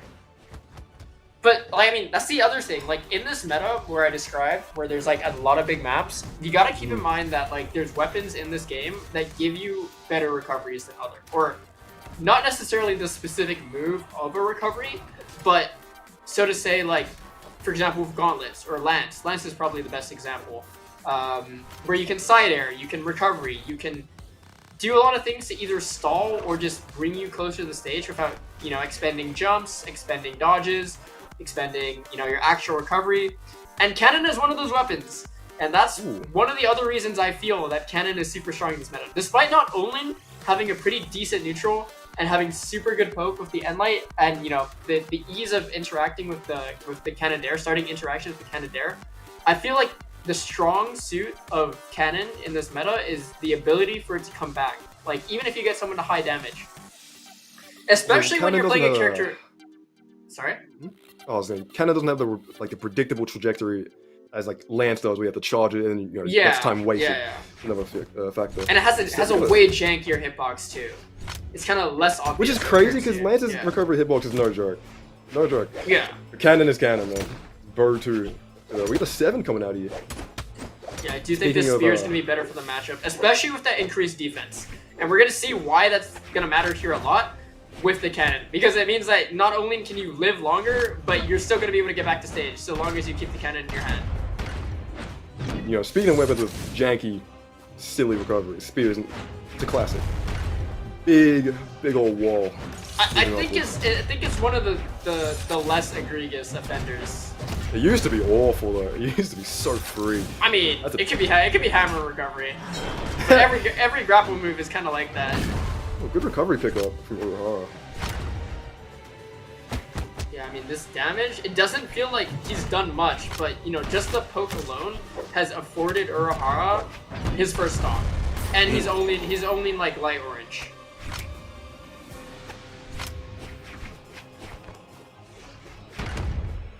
Ooh, patience on the juggle there, respect it. Getting nothing from it though. Does manage to pick up that instant end light though. That's kind of crazy, especially like Tiger is like stacked. Whoa! That was one of the sares of all time, I gotta say. Mistakenly think he had his dodge cord. He just can't punish that, man. I will say, he's not getting punished for it, but he's also letting him on stage for free whenever he charges it. It's a bit of a waste, I feel like. Just banking on it, hitting him for no reason. That spot dodge tech where like you're of cannon, you dash in direction, you spot dodge. Very similar to like the concept behind like doing it with sword D-light, where you like go for gravity cancel and stuff. Wow, he's already taunting. Yeah, taunt it's like a strength boost or something? Something like that. But, Tiger's getting knowledge check real hard right now. I'm assuming he hasn't felt too much of a 7. I Big think... lead for Uro. I don't know, I think Tiger is looking a little bit lost in this matchup here. 100%. Which, you don't have a lot of cannon players in C, which makes sense. But also 7 is not really played. I don't think it's necessarily the cannon. I do think that it's more so specifically the 7. Just that like D-Sig is that the D-Sig by the way or the N-Sig? Where he like blasts off. Oh, I actually don't know. Pretty sure it's N-Sig. I could be wrong. Okay. Oh, no, That's we the haven't. D-Sig. Yeah, the N-Sig's the diagonal like Kaya one. And yeah, this is a massive cannon string coming out. 80 damage on Tiger, and this is an uphill battle for Tiger for sure. Like probably one of the harder ones, especially on your tournament stock here. You're gonna have to fight so hard to get this, and now your opponent's like BMing. It's gonna be pretty difficult, especially climbing this mental hill. Not only is the stock count and damage difficult, but you're gonna have to start taking risks, and you're gonna have to hope they pay off. Ooh, weaponless. That picks up. That's crazy. Yeah, it picks up below. You didn't have too much force though, at the very minimum. Oh, Tiger, no. Okay. Wait, he did dodge. Nice. Ooh, there we Smash go. to bring it back. That was a pretty good interaction, but I don't believe, yeah, he has the spear next, but he will probably be looking to cycle this.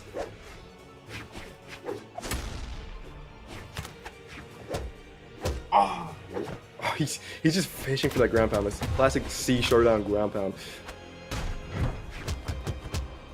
Ooh. There we go. The weapon tosses on the spear is going to be able to help, Urahara out here a lot. It's not going to take too many more hits. I think Tiger's just one hit away from his tournament stock being taken. But, we're inching closer and closer to knockout territory for the Azov. This is steadily becoming doable. Unfortunately, the Sarah's going to connect, and Tiger is out. Wow, the thumbs down's coming out. There's no respect, man. There's no respect from this player. The 2019 BCX Classic. The absolute disrespect. Tiger, you made a good effort to try and come back, but it was too far going. A bit outclassed, mental, a bit going. A bit of a knowledge check too. I do feel like the second game was stolen away from him in a way. Like they just slipped it like so fast, like it had to be stolen. But like, what more can you do, right? Better player wins. Well, we got a new challenger up to the plate. Now we got Himwy. This is Urahara. So, C Showdown staple, a king of the region. a 1v1 Autumn Champion 2022. Mm. He has a title, you know. Like, Hey, it's golden. shout out all my autumn finalist title havers, by the way. My 2022 havers. Shout out. Wait, I thought Himwy was a Meow. What is going on? Why does he have a KD avatar? Oh, he's in KD. Okay, it's Serenity. Never mind. My bad. He's been in KD for so long. Yeah, he has. So long. No, I thought he made a swap, but that was his partner, Serenity, or his former partner, who's teaming with Tax Evasion. Anyway, focusing on the game, Himwy versus Urahara. Let's see it. Sandy coming out. Cassidy back on the stage. I do like this Cassidy pick. I will not lie. I always enjoy seeing Cassidy. And he played it earlier, and he was a bit of an NSYNC abuser. Wow, he's just like me. Just like me for real. And we got a Hammer Ditto. I didn't pick up on that. Professional mover coming out. Yeah, that's the thing, right? You start dash dancing around the Cassidy, they're just gonna turn their brain off and NSYNC you. Oh man, generally one of the best anti-airs ever made. Comes out like frame 9, kill move, true combos. On a sig. It's so fast. Did you know that despite Thor having higher strength or something like that, his side sig kills 10 damage later than Cassidy's, and hers comes out faster? Welcome to Brawlhalla, where Rax had for about 5 years a move that killed it at 90. It came out instantly, so don't worry about it. I won't lie, Himwy's kind of getting cooked here. The hammer is looking nice. The hammer is looking nice. And you don't want to get cooked in the Hammer Ditto if you're Himwy. That's kind of his thing, I feel like. Hammer is a massive momentum weapon. The more hits you get, you have like a secret meter. There's like a secret meter on the hammer. And the secret meter is like, it's like a psychic, like mental meter. It doesn't exist. It's not a real property. Although like some people like to call it the god property.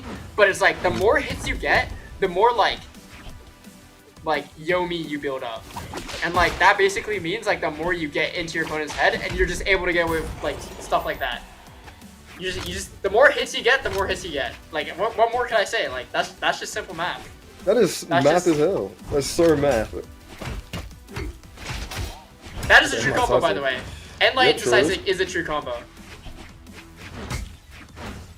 Punish. One of the many gimmicks of Cassidy. Yeah, gimmicks is the exact word to use as well. Like let's not joke around.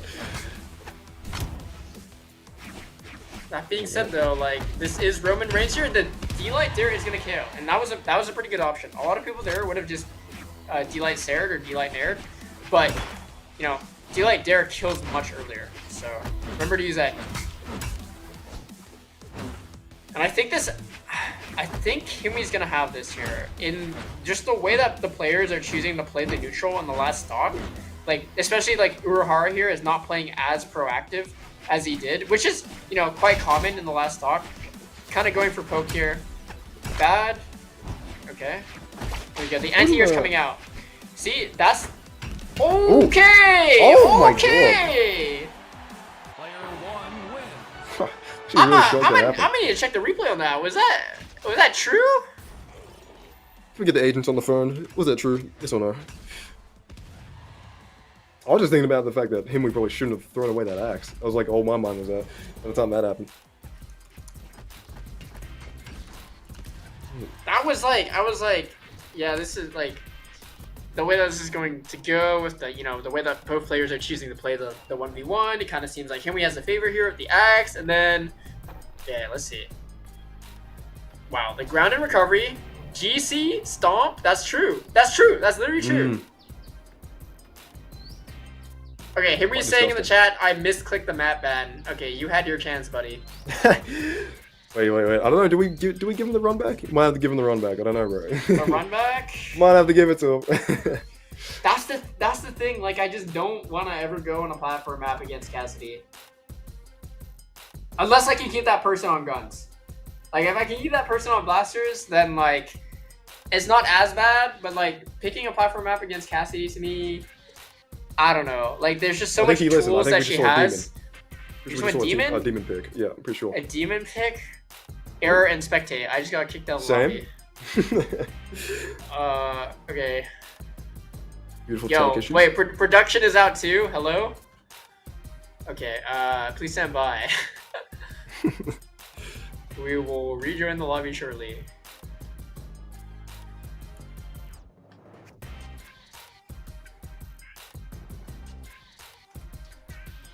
Okay. All right. I'm back in, and both I am players back in. are resetting. I think. Ah. Oh. Never mind. The lobby was No, just a freaking spectating out. I bug. think it was a server. Yeah, it was a server issue. Yeah. Okay. We're back. We haven't lost much. It's only 20 seconds in the round. Both players are yellow. Himwy on the axe. Urahara on the hammer demon. here.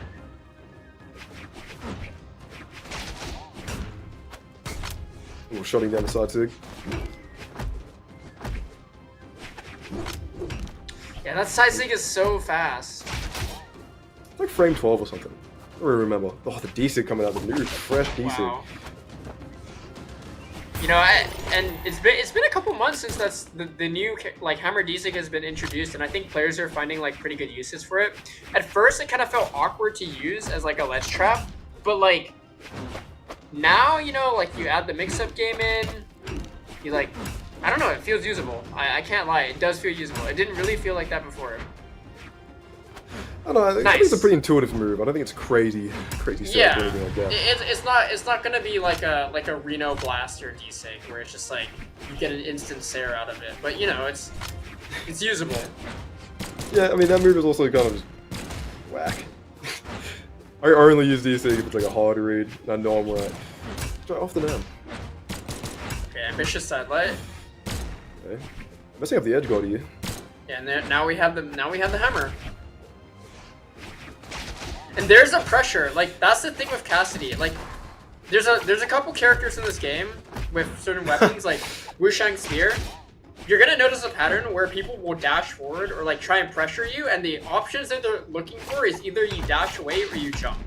And most of the time, players will choose to jump because it's like it technically costs no resources if you're coming off the ground, and that's what these players are looking for, especially with these types of anti-airs. On Wushang, people are gonna do a dash side sig or a dash end sig, or you know a dash D-light with spear. On Cassidy, it's the dash end sig. He's getting so many sig hits, it's kind of insane. This They look is free, the they hammer. look This free. is good hammer gameplay. I would like to see the matchup against Keith here. I won't lie. Oh yeah, Keith is Especially- a fantastic mashup. He's a beautiful Especially if mashup. Keith chooses to play Sentinel here. That's gonna be an interesting matchup. That being said though, we are watching Himwy, and you know, Himwy is red on Demon. Has the roast. Wow, okay. Instant NC. Oh, I Himwy. feel like he needs to engage more with weapon toss. Yep. Did Himwy really just try and bait him to get like a cheap kill, like wreck? Is that really what we just Yeah. saw? I thought he just gave up. Oh, the Lin Fei. He's pulling out the Lin Fei. I've never seen this man play Lin Fei in my life. I'm putting him on fraud watch.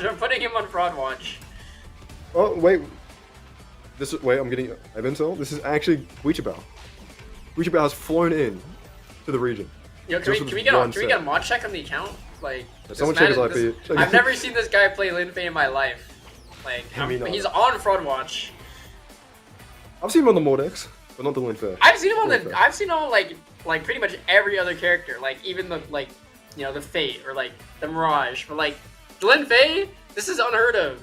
Like I haven't seen this before. It is level 34. It's not like a random legend to him. 34, like some work, some levels. And it's not like Lin Fei is a particularly hard legend, so I'm sure we'll do fine. Okay. Oh. Oh. Oh no. Okay, I feel like he had a kill there.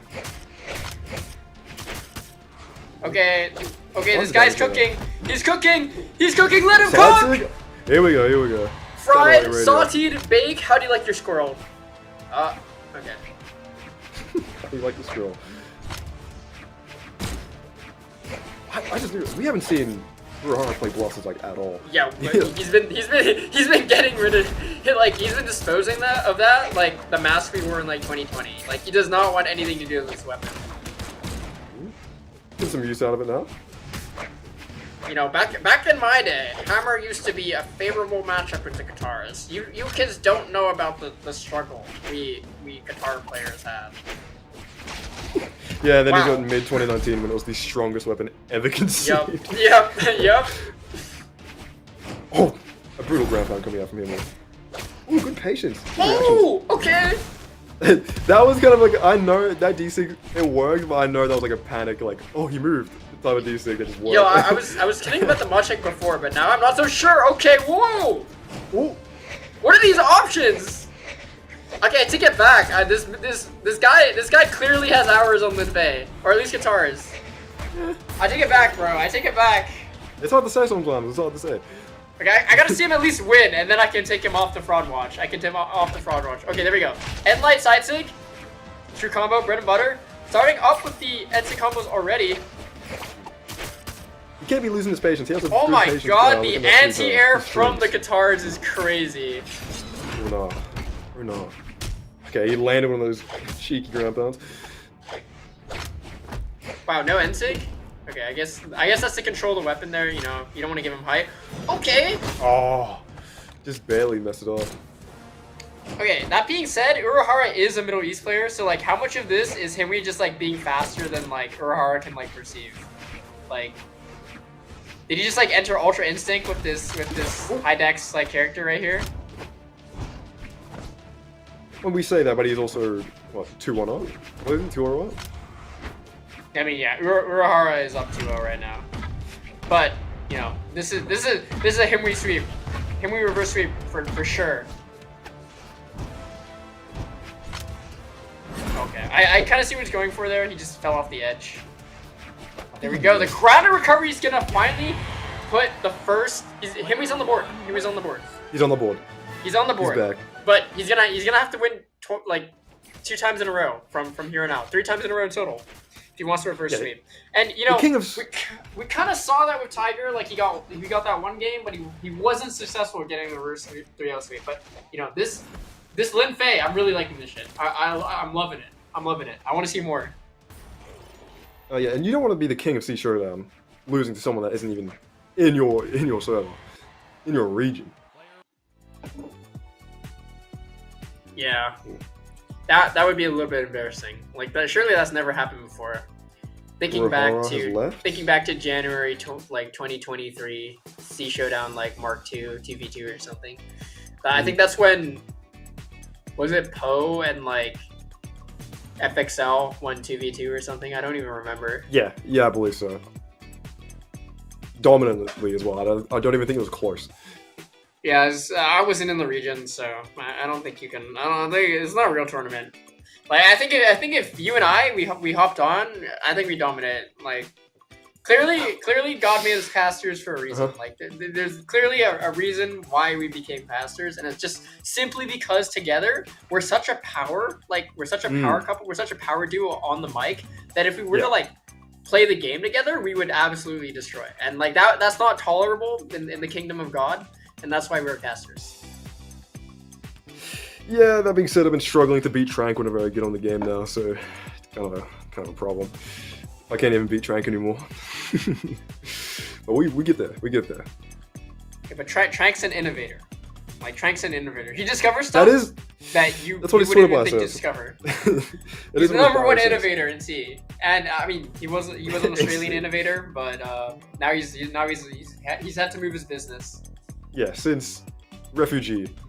Yeah, I think he started playing in C like a year before. Like, Oh, he's been that playing in C happened. forever. He's been playing in C forever. he asked the mods because there was another player, Omi. Like some of the old like C players probably know Omi because she used to run Oz C back in the day, or like was the owner at least.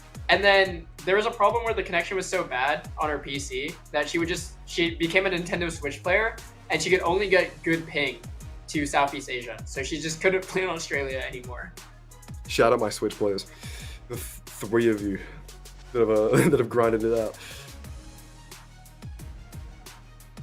Urahara I mean, you seems to be said having where some is problems. Urahara? Maybe some net issue is what I know right now. That is likely. Okay. In the meantime, who's winning? Is Keith gonna win the tournament? let's just talk about Keith. Is Keith winning the tournament? Yeah or no? What are we thinking?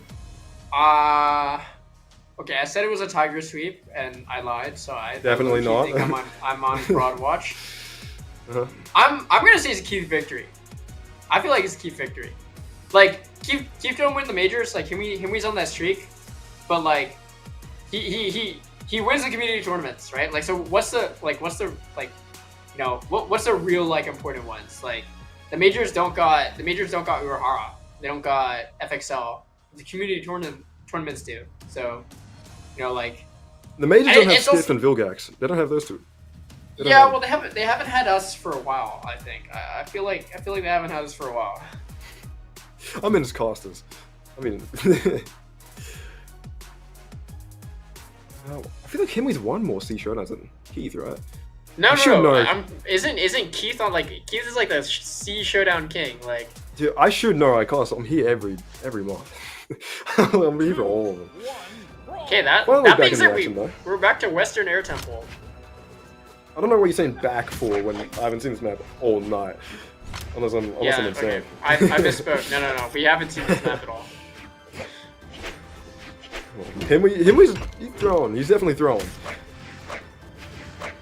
There we go. That dash, like sidelight of Katars to punish the, the N6 spam is kind of perfect here for Himwy. Kind of the perfect counter to the N6. That being said, do not play in the air. At least 45 degrees. You don't really want to be there in particular. Wow. I'm pretty sure he just messed up the true combo. Wow. Oh yeah. Pretty quick there, actually. Not in terms of health, but in terms of time.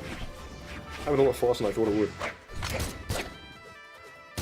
A very volatile matchup coming in. Ooh. I'm loving these GCD lights. I'm getting them. Yeah, this end light into chase dodge, like gravity cancel light, GCD light is like working out like a lot. Okay, wow. Oh. Ooh, retaliate. When did he prime Katars? I didn't even notice. Oh, the ground pound. Out of nowhere. The C grow pound. Ground pound. That's a Keith ground pound. For sure. That's gotta be Keith's signature move. Just in neutral ground pound someone. You got a bit. If you can get this KO here. Okay. Dude. Oh. Okay, that's a KO. No, confirm it. Oh. Hello. Bro. I think I'm scared. Okay. I mean, that was a KO. Like that was just a free D-like ground pound. I mean, look, it's assuming he gets the KO quickly here, it doesn't really matter. But you have to get it. You don't want to give him too much pull here. Okay, you just gave That's him not what you D-light want. side say. Yeah, you just gave him like 35 damage. Awesome. Probably the worst option he could have done. Oh, and he gets an NC too, and he gets an air. Kill him! Kill him now! Okay, he's dead. Oh, he's not dead! Oh, he's... The lid phase weak, bro.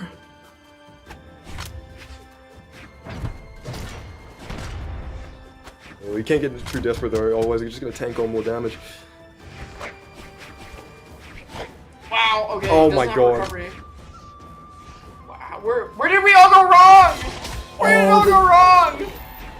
The old DC coming out. I'm surprised that picked up, but... I have to... No, it dips a lot. It dips a lot, and it's got a massive hitbox. Oh no. Yup. Oh. He's not even bothering, he's using the entire stage.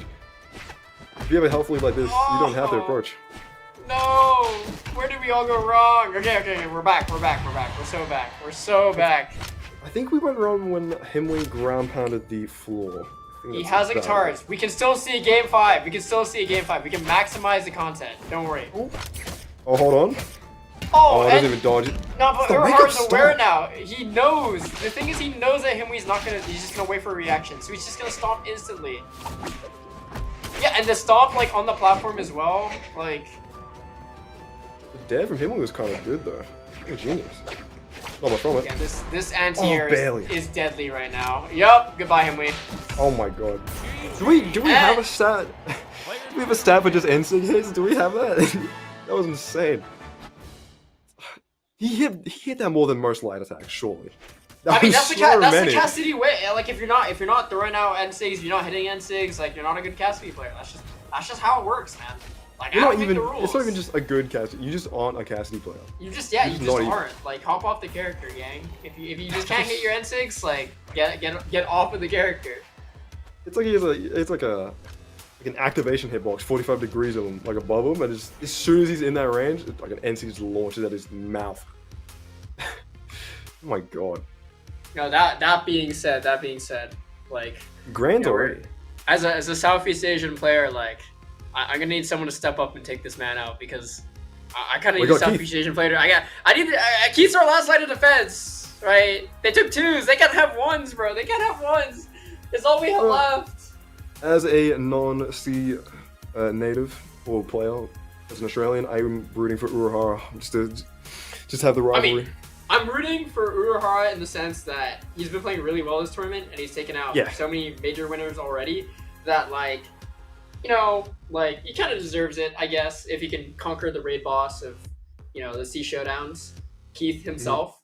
But, you know, you wouldn't deserve it unless you beat Keith. Like, let's be real here. Like, if Keith didn't show up for the tournament, it's not a real victory. Like, you gotta beat Keith. Yeah, I'm just trying to. Who beat Urahara? Oh, it was Himwy. Himwy beat him before. He won the run. Oh, damn. Damn. He got the run back. So, wait, what was the set count? Was it? It was 3-2. It was close. Ooh. No, it's not too shabby. He didn't even go to another game 5 in the run back. Yeah. And he beat Sphinx before that. He's had a good run. He's had a very good run. Okay. I don't mean to dog Sphinx, but a little secret. I sparred Sphinx this morning and I beat his ass. Okay, I'm sorry. I can't swear, but, like, he told me I was cracked, so I think I own Sphinx, guys. You own Sphinx.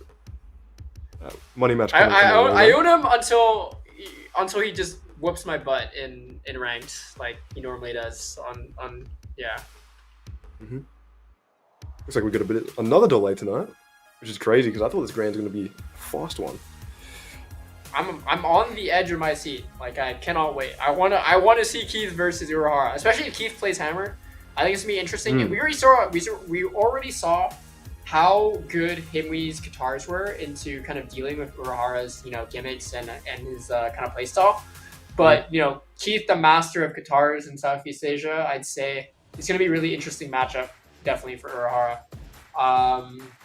It might say the Jaeon. It might be a Jaeon type of set. That's the thing. Like, there's a lot of players in Southeast Asia that don't have experience with Greatsword and don't know how to play Greatsword. But Urahara clearly does have the experience and knows how to use the weapon. That being said, Keith is one of the players that also plays... that guy plays everything, and he just knows how to use every weapon. It's like he was born to be a Brawlhalla player. You know, depending on who you say that to, that's really cool or that's really lame. But I was just born to brawl. I was just born to brawl, bro. Yeah, my DNA. You wouldn't last a fraction of a second in the asylum I was raised in, and it's just brawl haven. Yeah, honestly, fair. Or the brawl down arena. Titan's End. Titan's End. I haven't seen Titan's End in a while. Yeah, I mean, that's back when, like, I thought the only game mode in this game was like, oh, that's like so long ago, 2016. I thought the only game mode in this game was like free for all. I just like never touched ranked. And I touched ranked, and I was like silver for like most of the open beta, and then I randomly had like a power up. Like, I randomly just like slingshot. You played the beta? You played the beta. The open beta. I don't have the closed beta avatar. I'm not like as old as Tiger, bro. Oh, well, I think I can see some gray hairs on like the left side. What? Yeah.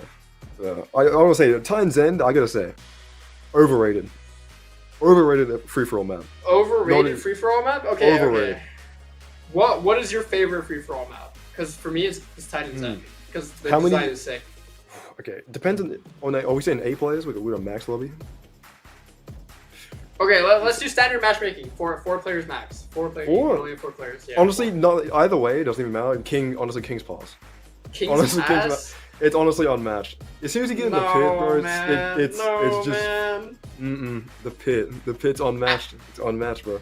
I low key when I didn't like turn off tournament maps back in the day, I would love that map because all I do is like get them to orange, kick them into the wall, do like ground pound, and you just die. Get him into the pit, orange on experimental farm Hamo clips. Exactly, exactly. Halo stole that from me. Like, back in the... Okay, not from me, a bunch of players. But, like... Okay, we're in the game. Lock in. Get it twisted. Yeah, we've actually got Ura on the... We do have the GN. Okay, nice. But not from Keith. Keith on the Asuri.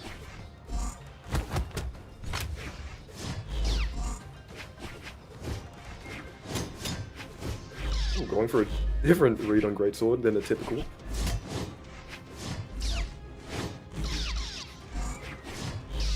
I can't tell if he's doing an Enlight sometimes or an air. I think that might be it looks kind of similar. Ooh, gets the okay, read. that is great sword. Okay. Ooh. He manages to make it back. I respect that Narrowly side misses too. that NSYNC. Wow. Okay. I mean, Keith is so good at finding these, like, extensions and, like, converting off of, like, every single guitar move. He's just always able to find the next hit, and at the very least, not get punished. Oh, wow. Was that it? What? Okay. That was interesting. That being said, like, did Urahara just fast fall out of a D-Light there? Or did Keith mess up the timing? He might have... I actually had a texture glitch and I saw a broken sword. I saw like the testing sword instead of the real I one. see it. I think I see it too. I'm not gonna lie. Ooh, not able to get the conversion off. I really like that, but he wasn't able to convert it on the ground. Short range.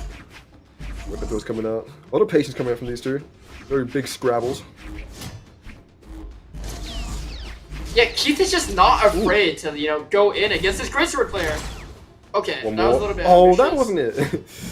Oh, wow. Flipped them on the way up. And I love how aware Keith is of his, like, a lot of players can do this, but Keith is, like, someone to learn from, where he knows certain moves are gonna be better to hit, even when you can hit any move. For example, knowing to stare someone away instead of end-lighting them, because it sends farther. So you have more time to take stage control. Yeah, a lot of people don't think about that too much on the lower level. You have to pick better moves for your punishes. Think about the circumstance. That being said, picking up the second stop. He is up here. He does have the greatsword primed again. Ooh, his favor for the moment. Wow, nice. Evens up quick. Real good from Keith. I don't think He's Urahara getting was a lot ready of for work. that. He's getting a lot of work on this sword.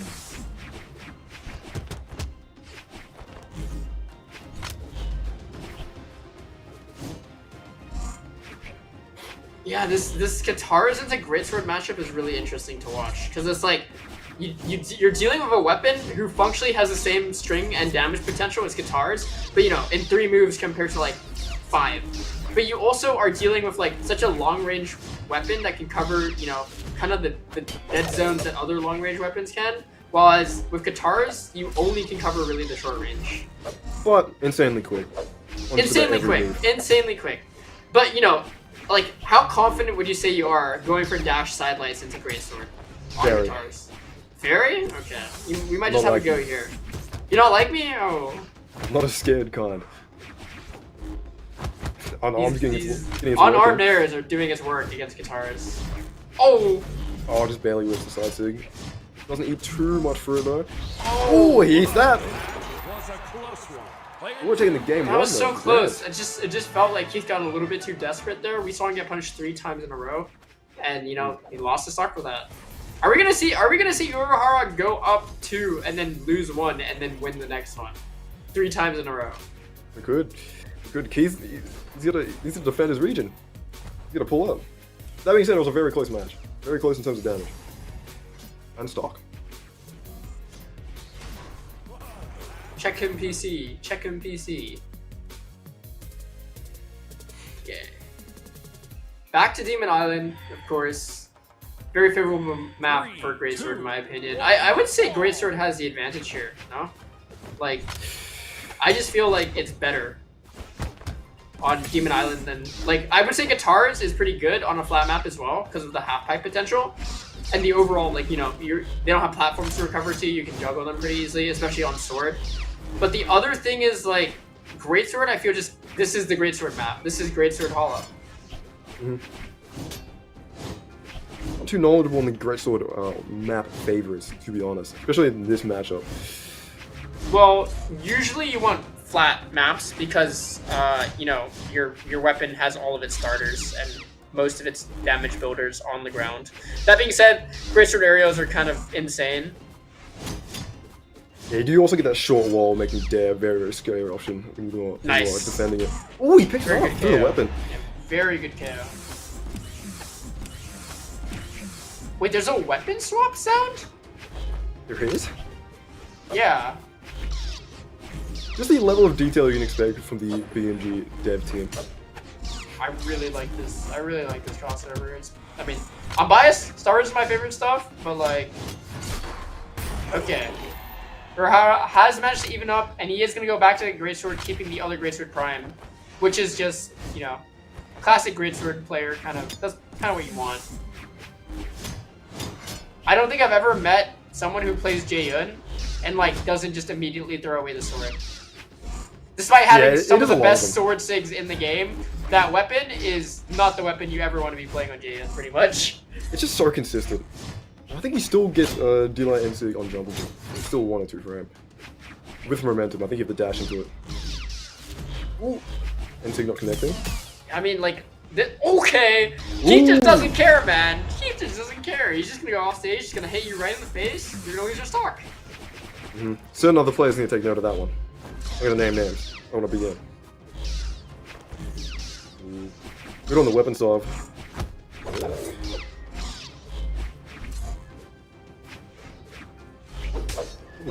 What's that net whiff? GCDC. Is he trolling? He must be trolling. Oh! Okay, dropping the D-Light Sarah. Good at the training room, apparently. Sends him off, though. Oh, I don't know if picking up Guitar Zero was the right move. Okay, he does get rewarded for it, though. Yeah, Urahara, I don't know if he did that on purpose, but throwing away your weapon there to make sure Keith doesn't get to prime guitars when you come back is actually pretty smart. That being said, he is 1 hit away from death here on the sword. I think he dies here. No. Ooh. Ooh. Big whiffs on the side. Okay, now it makes sense for Keith to want the sword because sword is going to be way better at killing in this. Yep, there we go. Ooh, nice straight wreck coming up.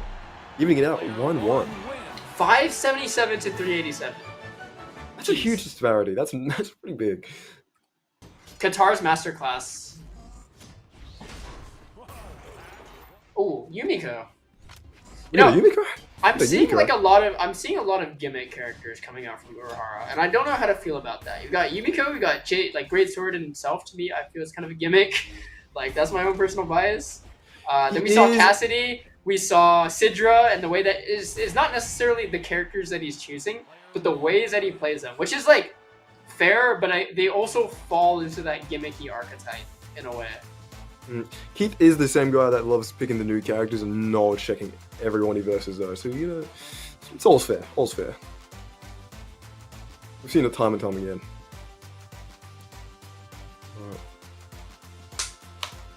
Production, they're asking to go back. Okay. It's like the 4th time they've made an incorrect vote on the maps.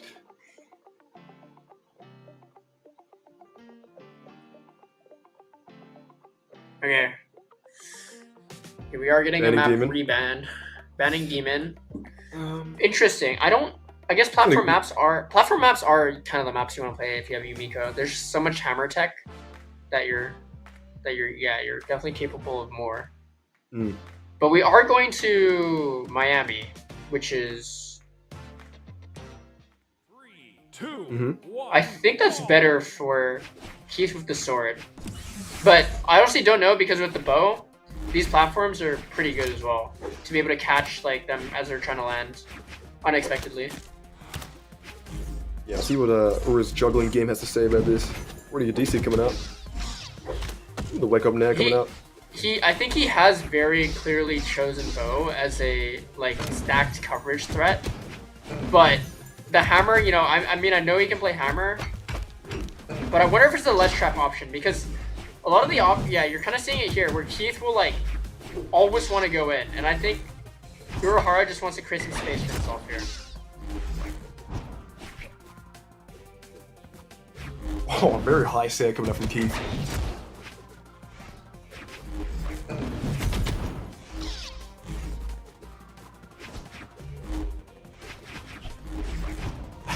Seems to be flying around with these guitars. I think a little moves rip. He's just not getting hit by these like these traps. Like he doesn't care. Like it's like keep throwing them out. Like I'm just avoiding them. I don't care.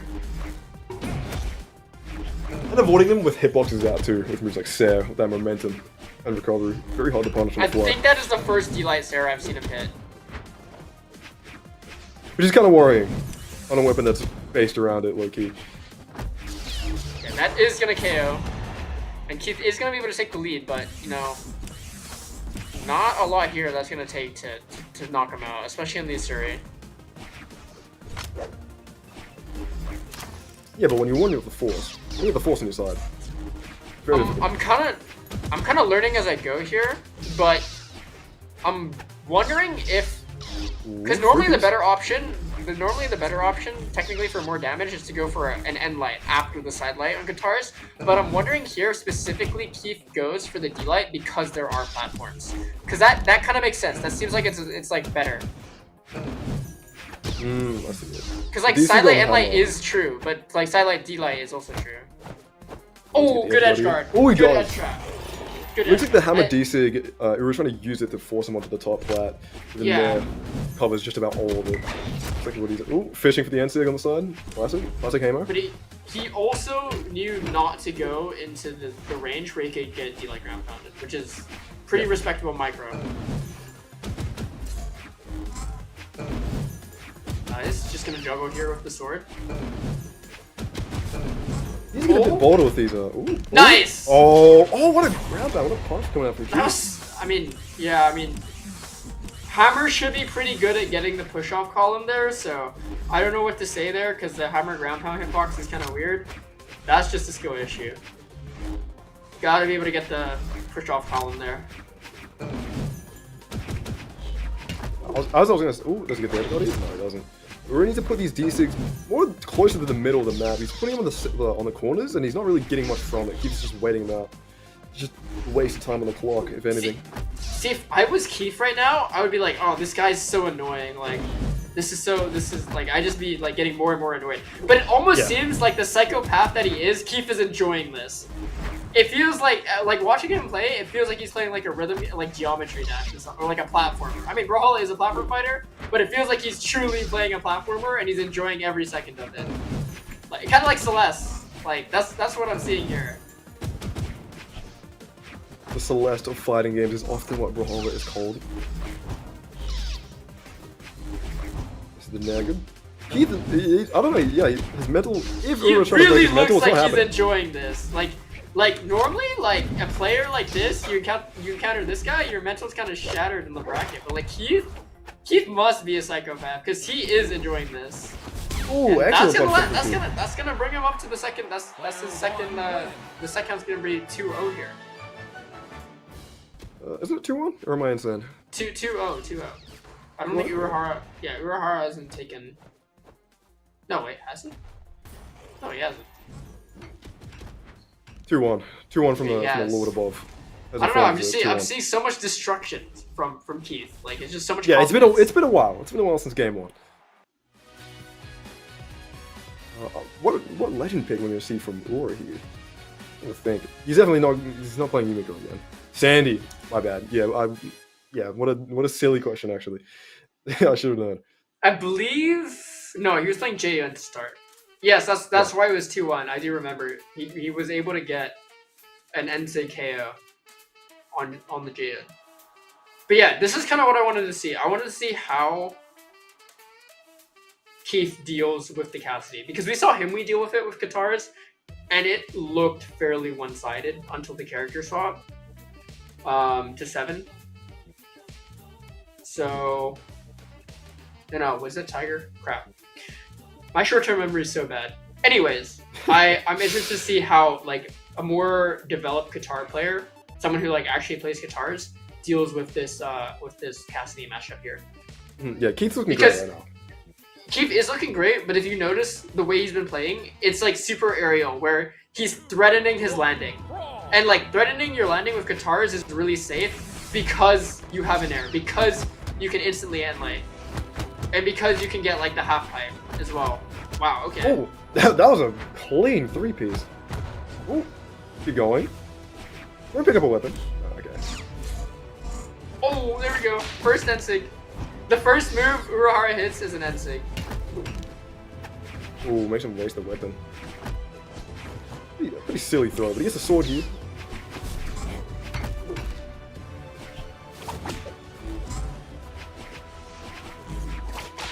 That Ensig, man. Yeah, this is looking better for Urahara here. It is kind of what I thought, where this anti-air is kind of countering Keith's playstyle, but I'm sure we're going to see a pretty good adaptation come out here.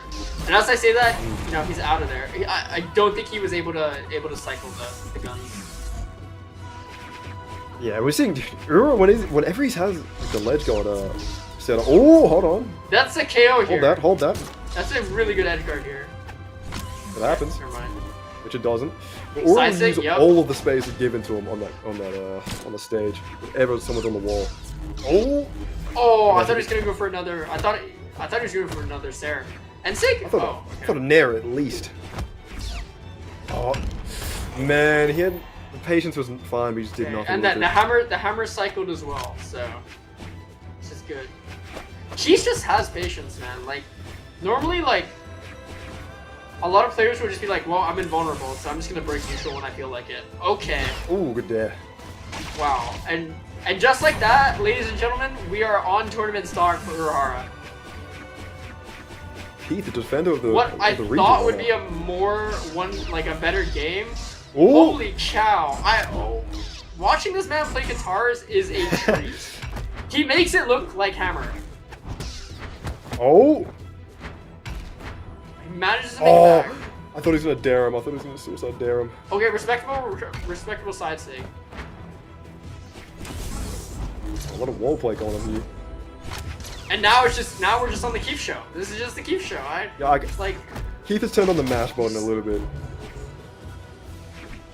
Okay. ooh, okay. Ooh, double the- stall. Manages to get the double D like with the because Keith exhausted his dodge there. That was an insane amount of patience in the corner. Neither of them to throw at anything. Ensei coming out real soon. Yeah, Keith is gonna like panic jump, but he's like Okay, falling dash jump there. It is doable here. It is doable here. Very, very. We've seen the, Especially on this map, the early KOs can go crazy. and you can never kind of have a stare in recovery. This All is the brute tournament stocks. stock, and every damage that we're going to be seeing here is going to be increasing the pressure that Urahara feels. The edge guard on the side almost comes out, but it's not going to follow through. And now, ledge trapped on the side, trading stage control. Every hit here that Keith gets is bringing him closer and closer to that championship title. And there we go. The sword recovery closes it out. Yeah, run to the options on the ledge there, just fed him that nice recovery. Keith stopping him from taking over the region, defending his crown. I have to say there though, Urahara went on a pretty good run. Like Oh, that's yeah, a pretty good run. You took out Tiger, you took out Himwy. Like you came close. You almost touched the sun. You almost touched the sun. Yeah, But he did. you he flew did too very close, and like Icarus, you have to fall back down. good. GG's to Keith for another win on his belt at SHOWDOwn. Sure, he's very chuffed with that. And, I do wonder what his streak is though. I do wonder what his streak is. Yeah, I don't know. I feel like Himwy's won more, but I could be insane. Just, Himwy just wins so much. I'm not too certain on that. Himwy wins the majors, but I'm Yeah. pretty sure Keith has been the champion of the C Showdown series for a while. Mhm. But regardless, like, I don't know. Everyone played pretty good today, and Urahara, upsetting a lot of people. I do hope we see more Middle Eastern players come over to C and like actually participate in the C community, because that would be kind of cool to have just better players come from nowhere.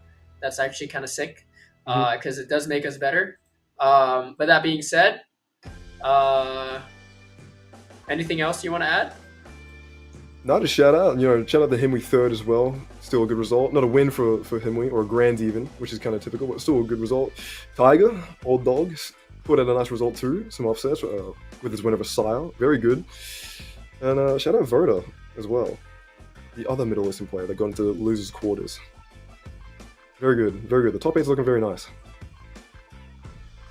Yeah, I mean, hopefully we're gonna, I don't know about what Sandwich's plans are or N6's plans are, but if we're getting more talent, that could be more stream slots. It depends on what Sandwich's willing to do. Depends on what Sandwich's willing to do. But all I'm saying is, if the talent's heating up in this region, we deserve, maybe a little bit more streams. Okay. But as always, thank you Sandwich, thank you NSIG for showing up and helping us out and streaming everything and showing off the talent. That's really all that matters to me. Having Vilgax and I cast is always awesome. I love casting with this guy, and I love casting for NSIG. So, I mean, that's all I have to say. I'm ready. I'm ready to go. Yeah. Hey, drink your water. Drink like 10 glasses at least of water per day, and then that's me. See you guys later.